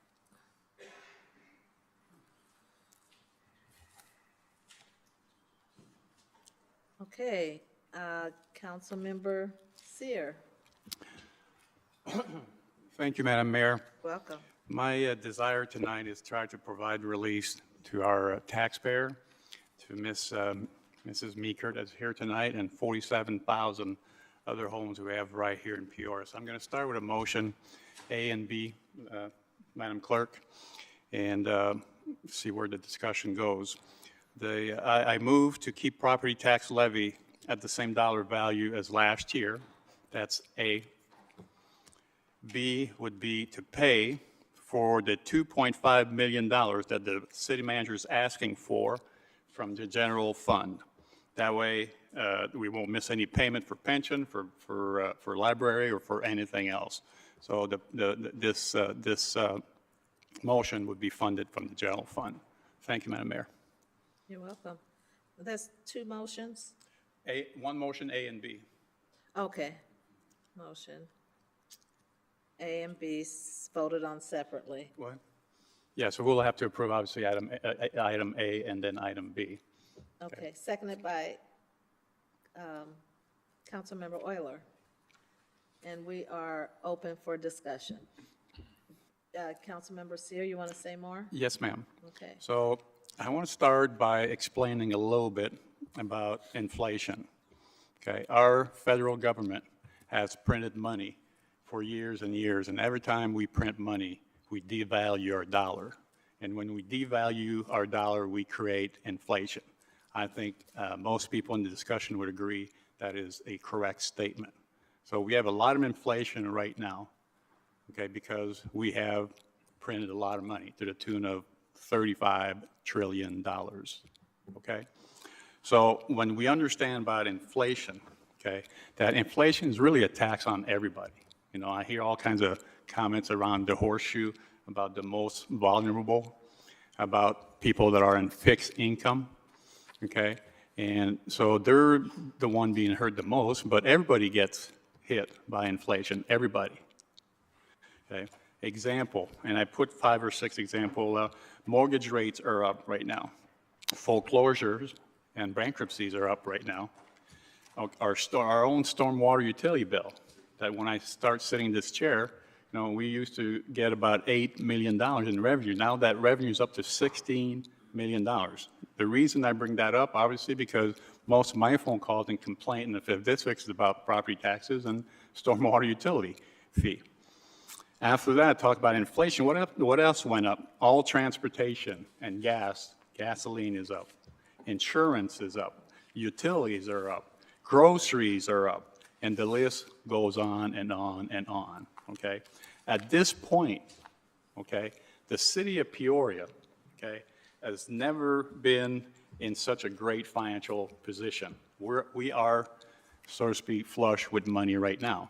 And just to give you some example of that, I talked to you earlier about the HRA taxes, how the revenues are going up every year and why they're going up every year. Director Craddy forgot to put something in the budget a few years ago. It was called interest on our money, where last year we received $8 million in interest, roughly. I'm using round numbers. $8 million. This year in our budget, we have over $6 million interest on our money. Okay, so when we have ways, we're looking at creative ways to look at how we can fund some of the things that are important to us. There is many ways that we can do that, many ways. So with those explanations, I mean, I think it's important when we make changes, everybody always asks, okay, how is it going to be funded? So that's why I decided to break my motion in item A and B. So first of all, if we're having the conversation of, is that a good idea or not? And number 2, how will we pay for it?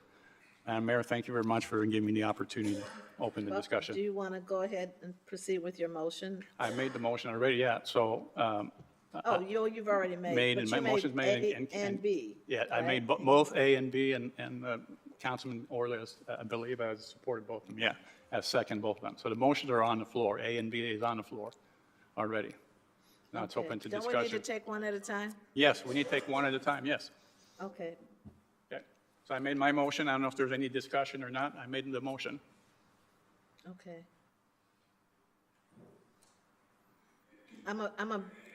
I guess I'm going to have to ask legal counsel. So he made the motion for A and B, but we have to vote on them separately. So don't we need separate motions? If I understood the motion correctly, if motion A does not pass, then motion B would be moot. There would be no reason to vote on it. So you can have a motion with 2 separate parts. We'll just have to be thoughtful about making sure if A passes, you will need to vote on B. If A does not pass, you would not need to vote on B. Okay, that's your intention then? Yes, ma'am. Okay. Thank you. Okay. All right. Discussion, Councilmember Graham. What is motion A? Clerk Tar, do you know? I believe the motion is to keep the tax dollar amount the same as last year. However, I don't know what that rate is offhand. Then that would mean we would set the property tax levy at the same place where it was in '24. Correct. No change Correct. into '25. Okay. I would like to speak to it. I think we do have many people in this community who are hurting. Just before I got here at 5 o'clock, I sat down with the Riverfront Business Merchants Association. And they have described in grisly detail the impact on business downtown.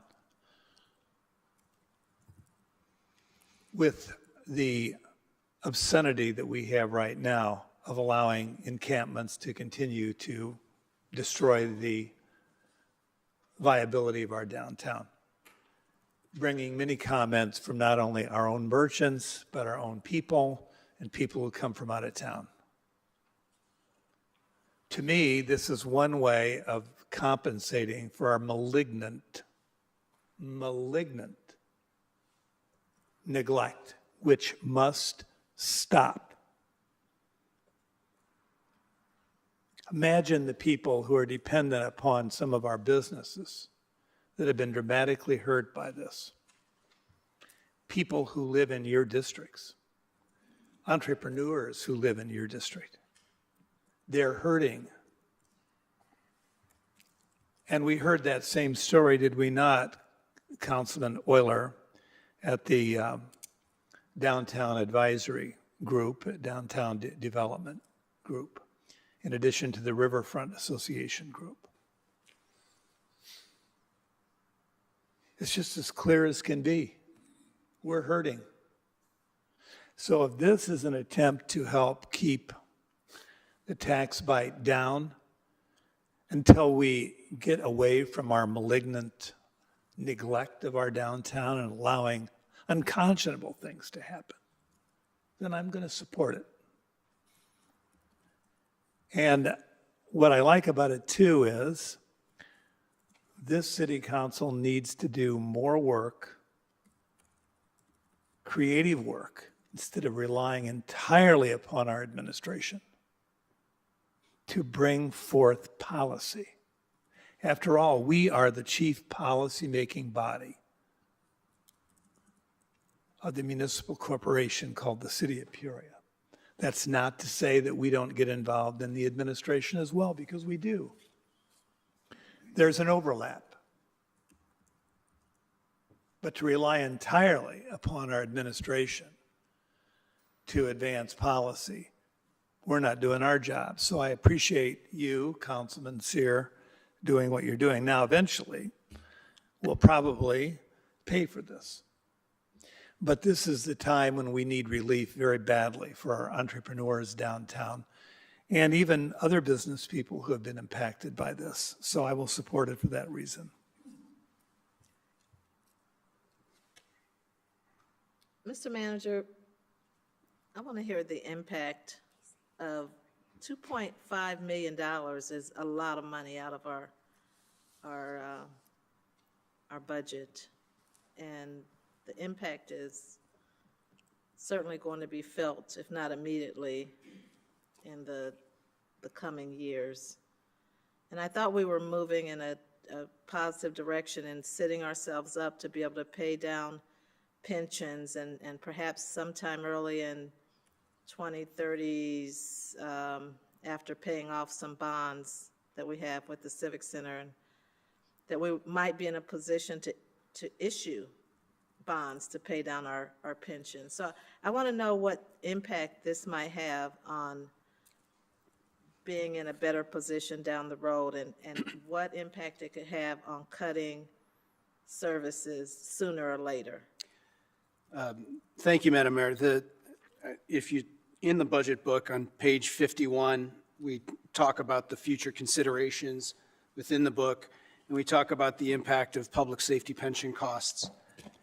And on page 52, there's a graph that Director Craddy put together that talks about and anticipates where we're going to see pension contributions between 2025 and 2040.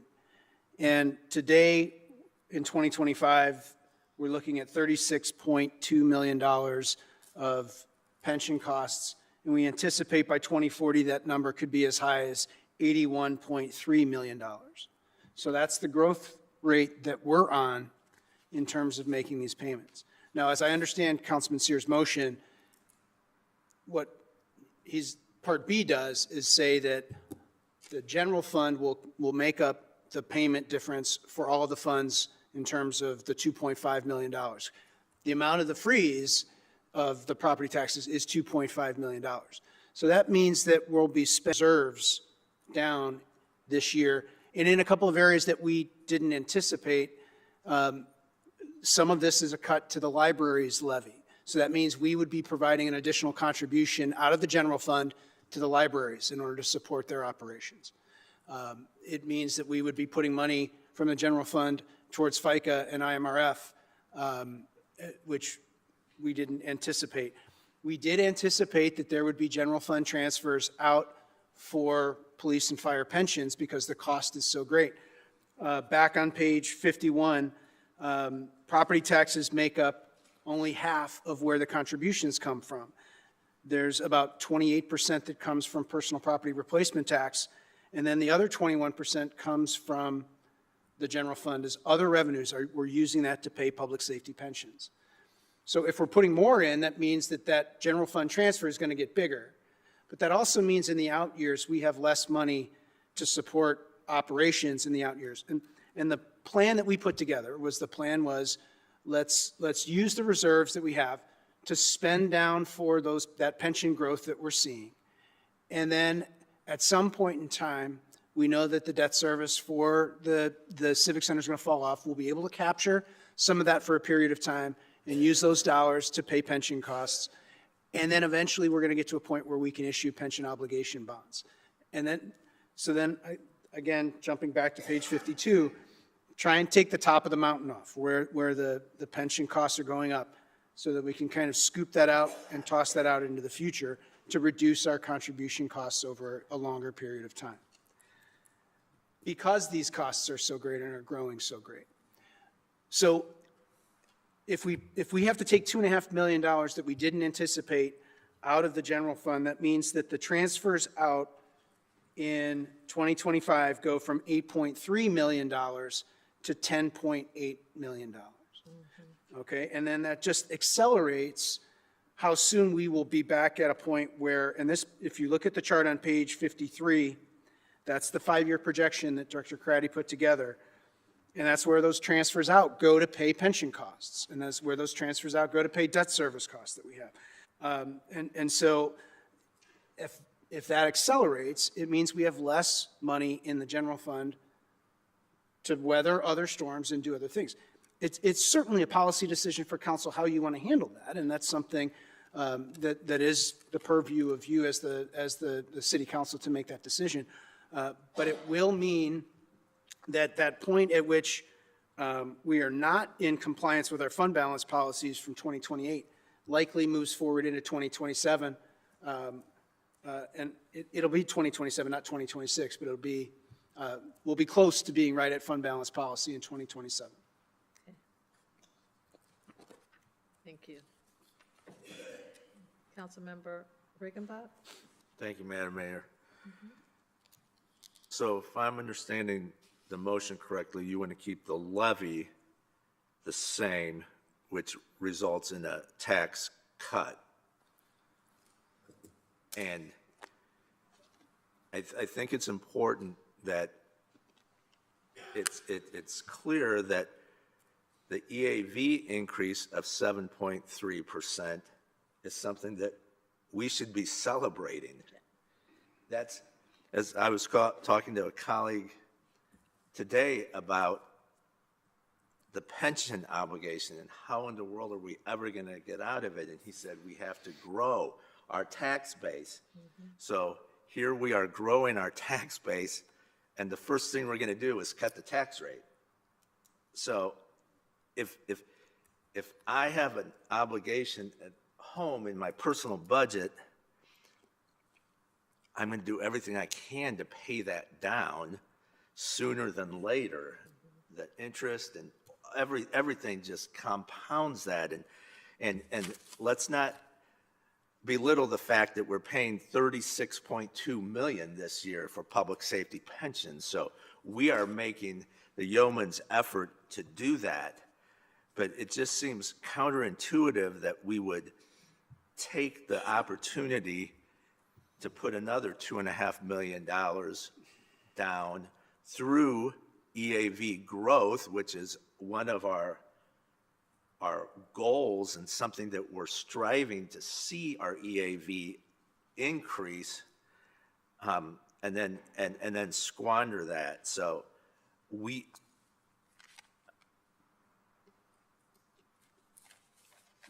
this hits all of us that own our homes. I mean, this is not something that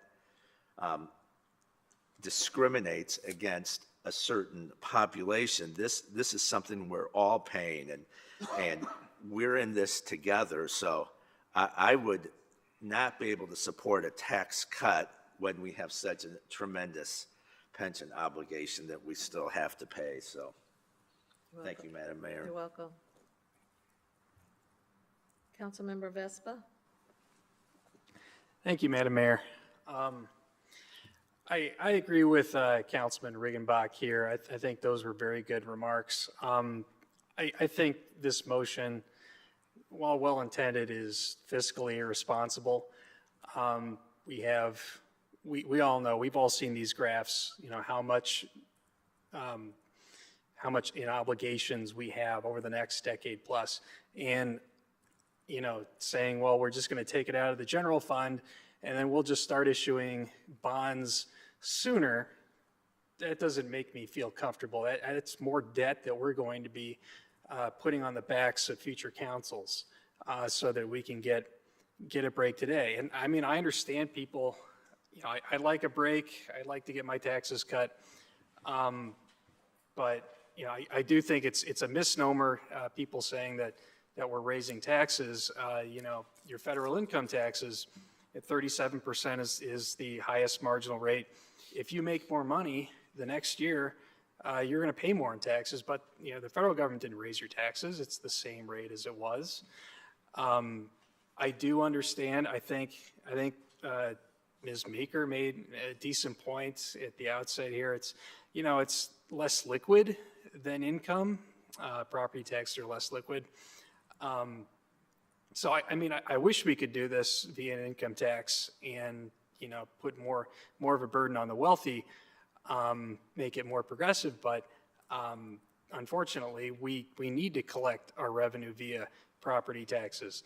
And I mean, I also think a false choice was presented. You know, either I have to sell the home or you know, find the money elsewhere. I mean, you can, if the value of your home went up, that means you have more equity in the home. That means you can take out an equity loan. Now, I'm not, you know, I know it's not the greatest thing to say to people, hey, we can take out a loan if you need to pay your taxes, but those loans have very low interest rates because they're secured by the home, and they're easy to get. I know people living on the margins, and it's tough if people can't pay their rent. You know, they're out on the street. I would hate to have anybody sell their homes, but unfortunately, our hands are tied. We have this fiscal house that we have, and we cannot just say, well, future councils are going to have to borrow money, and let's just, you know, drain the general fund now. So I do oppose this motion. Thank you. You're welcome. Councilmember Valpula? Thank you, Madam Mayor. I do not support the proposed tax increase. A lot more comments were made, but I believe that it places an unnecessary burden on the residents. While I understand that it is important and critical to fill the gap, I don't believe that raising tax might be the right solution. I also understand that we speak about tax value and equitable assessed value. So while assessed values have increased, they show increase that, but they really don't justify an automatic increase in taxes, okay? And also homeowners may not see this as an actual increase in wealth. Families in fixed income, as several people pointed, might be into a problem. And also a point taken from Councilman Sear that the inflation, and we recently had some economic issues with the COVID hitting us, a lot more burden is on the people. And assessed values, I would say, reflects market conditions, but not the actual wealth. So if I have to say something, that is, you know, taking a look at what discussions are being made here, so in one way or the other way, we are asking people to pay And if they're not willing to go that route, they probably will leave the city. When I came to Peoria in 2009, I think we have like, you close your eyes and throw a stone, it goes and hit an Indian family. 50 people stayed with me, and all the 50 people left Peoria for obvious reasons. But one of the citing reasons they say is, oh, Peoria has high taxes. Peoria has no businesses. So at this point of time, when we wanted to consolidate our base, we wanted to grow, I don't think this is the right time to do that. There are multiple avenues and opportunities that we can think about it to kind of, fill that gap. But so since we just started coming out of businesses, right, in this room, we heard that the restaurants are picking up. So it takes some time for the people to come back and say, okay, I own this place. I wanted to stay back, and you pay your taxes. And I would not see that happening. Let's say there will be another pandemic, and then are we willing to lower our taxes? We don't. Once you impose, you impose. So at this point of time, I'm not in a position to support that. Thank you, Madam Mayor. You're welcome.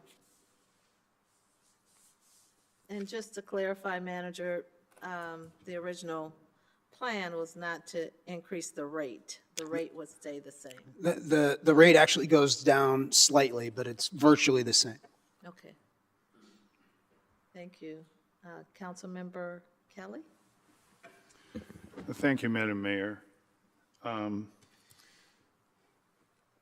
I would like to piggyback, first of all, on what Councilman Velpula just went through. In Illinois is we're second in the nation in high real estate taxes. Peoria in Illinois used to be tops. We're no longer tops, but we're right up there. This discourages capital investment.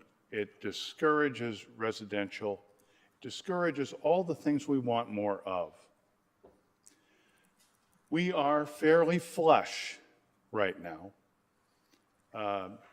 That will change, but today we're fairly flush, and we can't afford this. We just bought a building for $1,750,000 out of the general fund, I believe. So somehow that was justifiable. This, I feel, it is a significant amount of money, but not compared to the overall budget. Our budget is up 40%. Now we're coming back off COVID now, and now we're only up 40% from 5 years ago. How much income, how much are our citizens' incomes up in the last 5 years? We are, every one of our taxes is way up at the top. We got a 10% sales tax. If you go to a restaurant or whatever, a little more. Okay, we've got, you pay about a 3% rent essentially on your house every year in real estate taxes. You go up and down the line. We need to begin to concentrate on making our city more attractive. Not only, we always talk about all that outside capital. How about the people who live here? How about the people who have businesses here? It's tough going. If we do this, we're only affecting 11 or 12% of people's real estate tax bill. I would like it if the rest of the taxing bodies hopped on board. I'm not confident of that. But at least it makes a headline for our city that says we get it, folks. We get it, and we're on your side. We can't do everything right now, but we're making a start.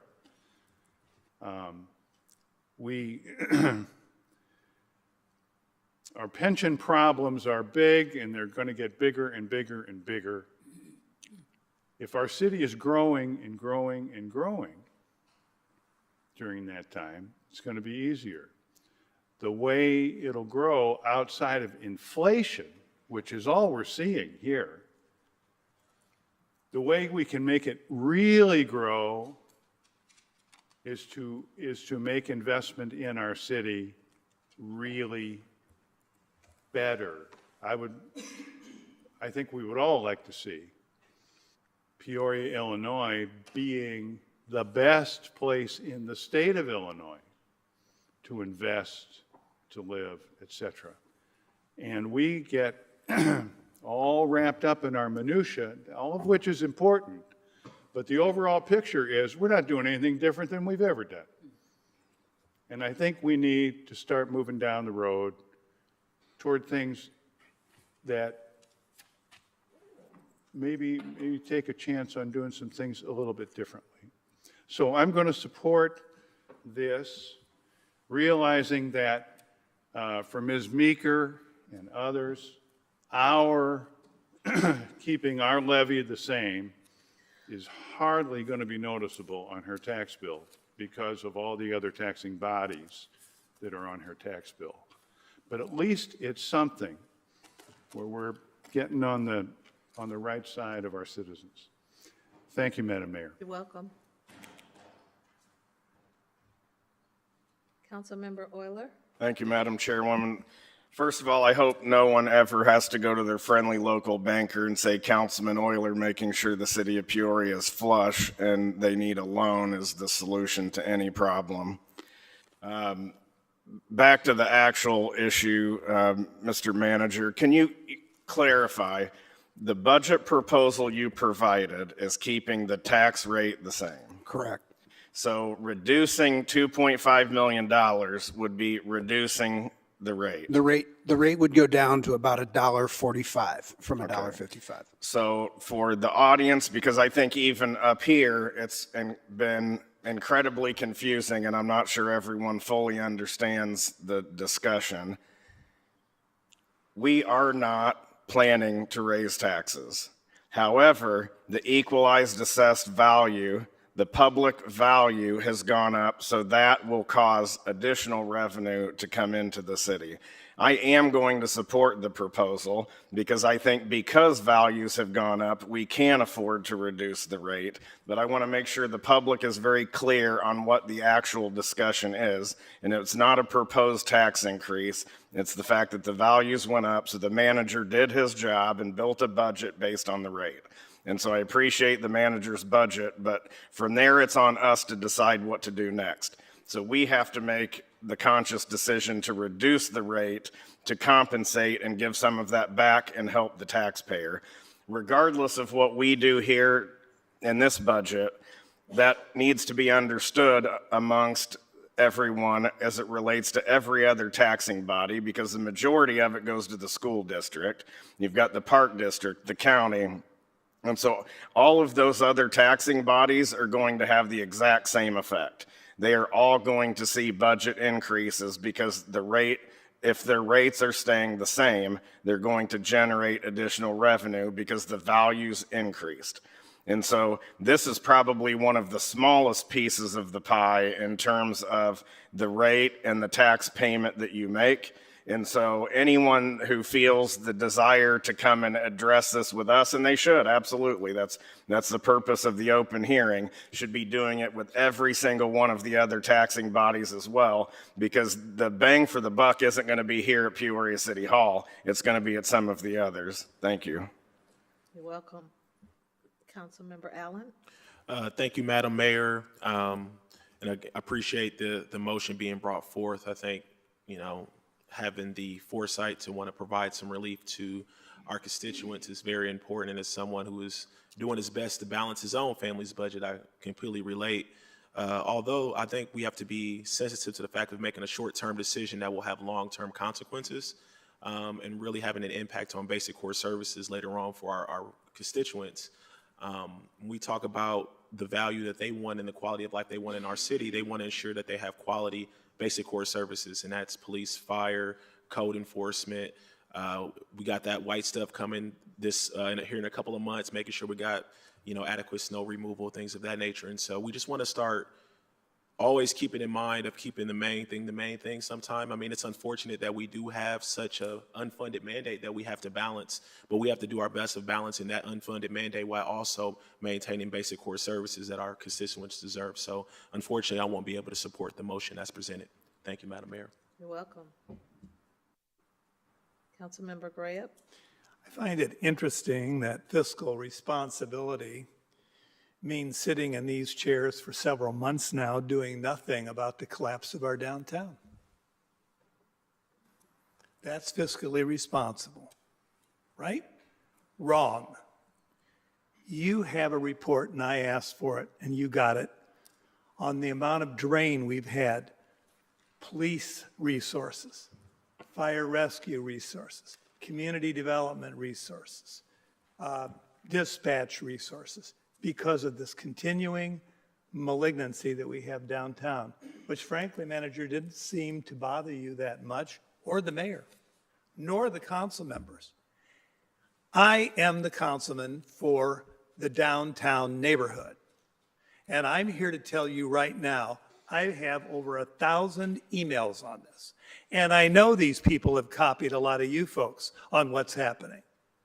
The destruction of people's property downtown, business property, running off business, civic center having concerns about it, etc. Yet the concern is not about our downtown or our collapsing business downtown. No, that's not a concern. We'll just sit here and let it go on week after week after week. And that has no impact on our treasury, does it? The fact that people don't want to come downtown the way they used to. I hear it every day.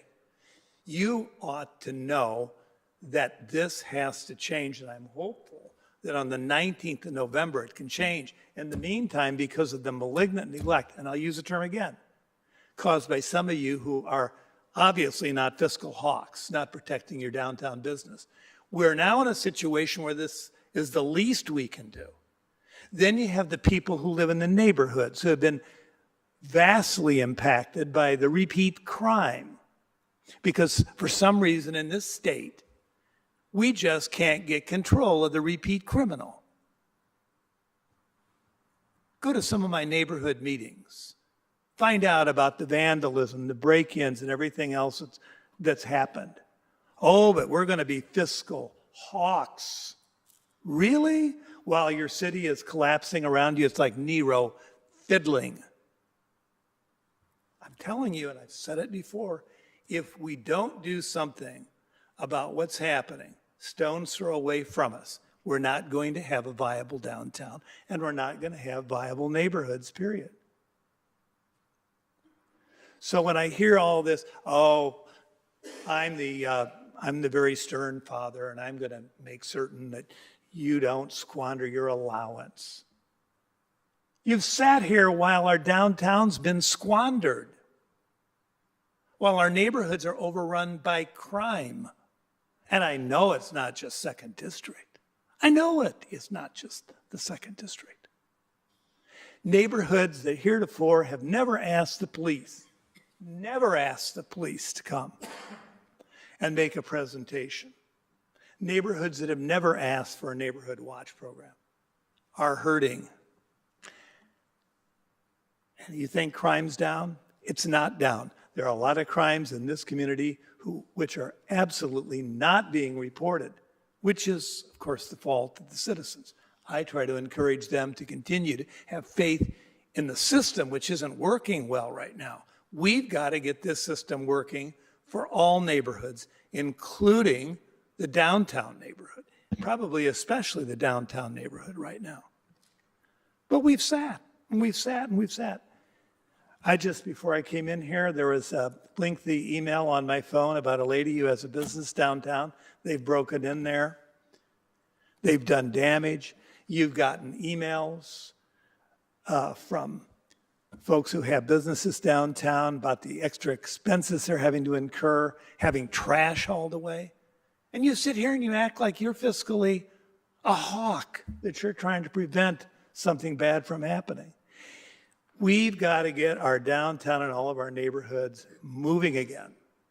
This is not a panacea, but it's a step in the right direction until this council changes the trajectory of where our city is going and we start standing up for law-abiding citizens and people who are following all the rules instead of paying no attention to them and enabling folks who need a push in the right direction.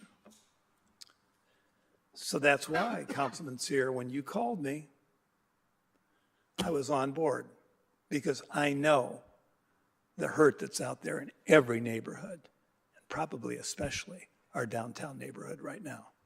And you'll hear about it in the days coming. Thank you. You're welcome. I think that we're in a strong financial position now.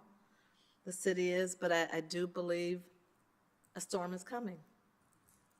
I believe at some point in our near future, a storm will come, a financial storm that will weaken our position and ultimately impact core services if we take this action. $2.5 million can be numerous positions with staff positions that lead to cuts in services for the city that definitely have an impact on our residents and our neighborhoods and what we can do to improve the quality of life and serve the residents of the city. So that's why, I can't support this. The original recommendation was to leave the tax levy the same, virtually the same, a little bit less, but allow us to have additional revenues to continue paying down the pension debt and to put the city in a position in a few years to maintain our threshold within the reserve funds, the general fund of 25 million, which this will definitely cause that to go down sooner, and at some point to be able to issue bonds to pay down our pension debt. So for those reasons, I can't support the motion. Councilmember Jackson? Thank you, Madam Mayor. I think everybody would appreciate seeing a little bit of relief in their tax rate. One of the reasons I decided to run was the concern about our pension obligations and the fact that, the can had been kicked down the road for years. And so, that is deep on my mind. Mayor, you talked about a financial storm, and I haven't heard us talk at all about how we're going to address the governor's situation with regards to the grocery store, 4.3, how we would make up those funds. But, this is a wonderful idea. The timing for me is problematic given the situation we're going to see with the grocery store. Grocery tax. Grocery tax is what I'm, referring to. And we didn't see that. Did we see that coming, Mayor? We didn't see that coming, did we? Did we see that? So I'm just concerned about us putting ourselves in a bit of a bind this soon in the process with regards to our police and fire pension situation. If we were a little further down the line, and then I would feel comfortable. Police and fire, public works, code enforcement, we've cut those departments years past, and those folks still haven't been able to keep up with the amount of work they have to do. Right now, I would be reluctant to support this because city services are essential, and especially when you're talking about police and fire and code enforcement and public works. And so, and the probability that we don't have a crystal ball and we can't foresee what else is brewing out there financially. So I would feel better to err on the side of caution, and I won't be able to support this at this time. Thank you. You're welcome. Councilmember Seer? Thank you, Madam Mayor. First of all, I want to say thank you to all my colleagues for all their inputs. I think it's a great conversation we're having right now, so thank you very much for your inputs. Mr. Creddy, it's your turn. Talk to us a little bit about pension. We all know, I think we all know, that down the road, Mr. Manager just said that he wants to chop the cap off that mountain, that cliff eventually. So tell me, when is and I'm sorry I didn't call you, or I don't know if you have that answer, but when's the last time that we had a down market, and what did it do to how much extra money we had to pay for our pension fund? The last year, I believe that they had negative returns in the fund was, I believe, 2 years ago. That increased our unfunded liability close to about $30 million. So we saw our contributions go up about $3 million-ish the last time that we had earnings in the pension funds at a lower rate than what the fund says they should earn. So I've heard you say $3 million, is that correct? Mm-hmm. So let's talk about using my colleague, Councilwoman Jackson. Do you have a crystal ball? I'll take that as a no. So from year 2030 to year 2040, you and I had that conversation a couple of meetings ago. Our liability, unfunded liability right now for the pension is about $340 million. Is that correct? So about 366. I'm sorry? 66. 366, thank you. What are your guess that liability, unfunded liability will be at by 2030?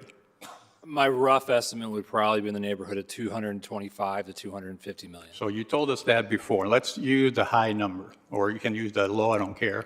Let's use $250 million. So we will bond whoever's in these chairs, and whoever's in that chair over there, the city manager, we will bond $250 million for 20 years. Usually pension obligation bonds extend out a little bit further than 20 years. It really depends on what the market looks like at the time of offering. So 20 years, just for the sake of conversation tonight, $250 million for 20 years, okay? You're looking at 13, something like that, maybe $13 million of payment every year plus interest. So the mountain cap will really be gone, because right now we're paying over $30 million. But for the last 10 years, we would be down, if that plan works, about $13 to $15 million a year, correct? Well, you'd still have the current pension obligations that you have to make for the salaries, which, assuming salary growth over the next 15 years, you're going to have to make those payments at roughly 30% of payroll. So your best guess would be how much money?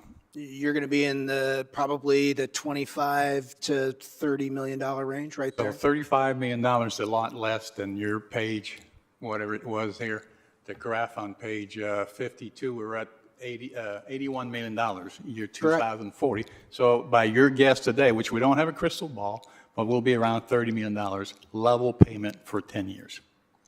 Mr. Craddy, do you believe that level payment would be level for 10 years? What can happen that would increase that level payment? So the payment on the debt specifically will usually be a level payment. Normally, you do structure that debt to be a level payment that's taking into account really that spread of interest earnings that you're paying on the bonds versus what you're earning. The problem that is inherent in pension obligation bonds and the risk is if you invest the money in the funds and the fund loses 10% that coming year. Now the city could potentially be again in an unfunded liability situation that the city is having to make up that difference to get to that 90% funded level In some fashion, the bond rating agencies are going to want a policy usually associated with how quickly you're going to get back to that number, or more than likely you would see a downgrade to the rating.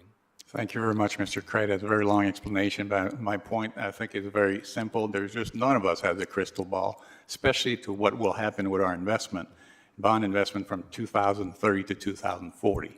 So I really believe that plan, but I mean, there's just no guarantee. If you look for a guarantee, I don't know where we go for guarantees anymore. So I want to make sure I make that point to all my colleagues that are afraid of the pension. Okay, our pension obligation will be painful down the road, but $2.5 million today, okay, I prefer to celebrate providing relief to our taxpayers in 2025 than being concerned about a stock market that we have zero control over from year 2030 to 2040. The other thing I've heard is, I agree with Mayor Ali. I mean, no, we will have some storms in the future. We had some storms in the past.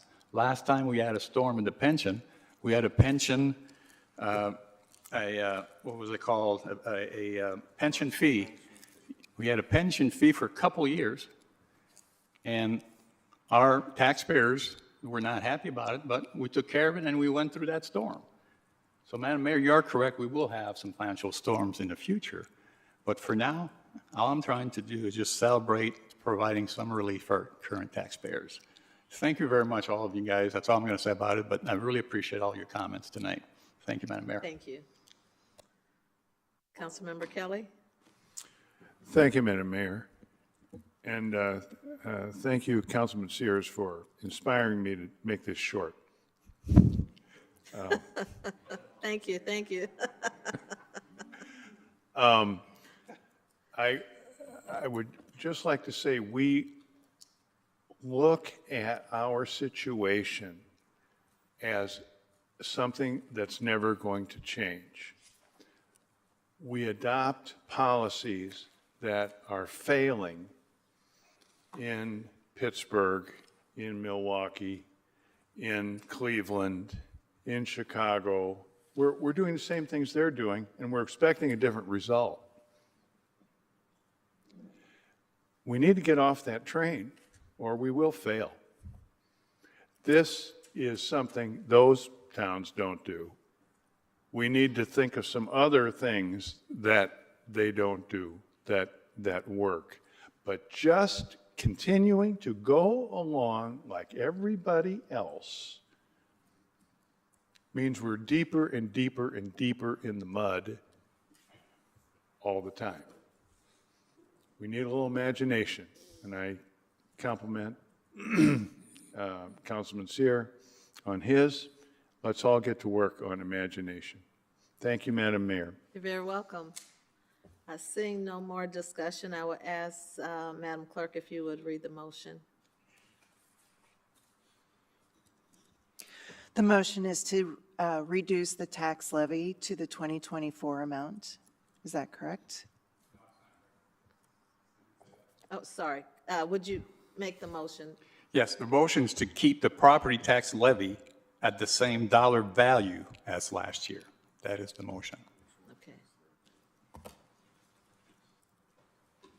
And that was seconded by Councilmember Euler. So please cast your ballots.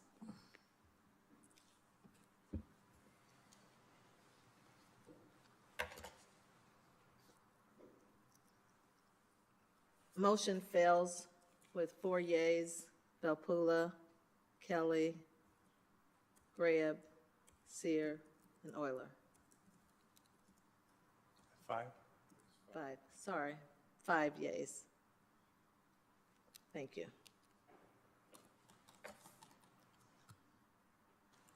Okay, Mr. Manager, next steps. So the next step, Madam Mayor, can I make one comment? Oh, pardon me. I'll okay. just pull the motion off the table. Okay. You withdrew the motion. I'm withdrawing the motion B. Okay. Yeah. Thank you.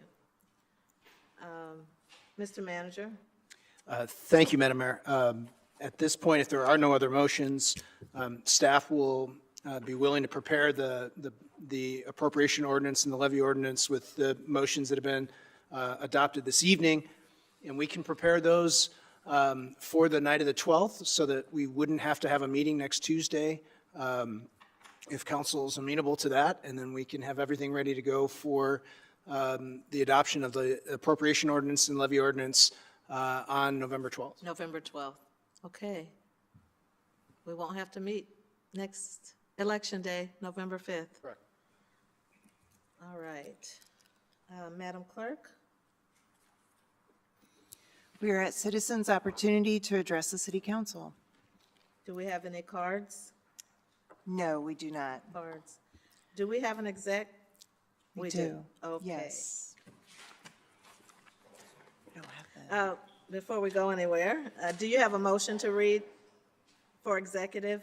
Yes, Madam Mayor, we need to move into executive session under 5 ILCS 122C11 to discuss litigation that is probable or imminent. Okay, can I get a motion moved by Councilmember Seer, seconded by Councilmember Euler? Please cast your ballots. Seer and Euler. Oh, shoot. Jackson and Riggenbach. Jackson and Riggenbach. Yeah. Thank you for your service.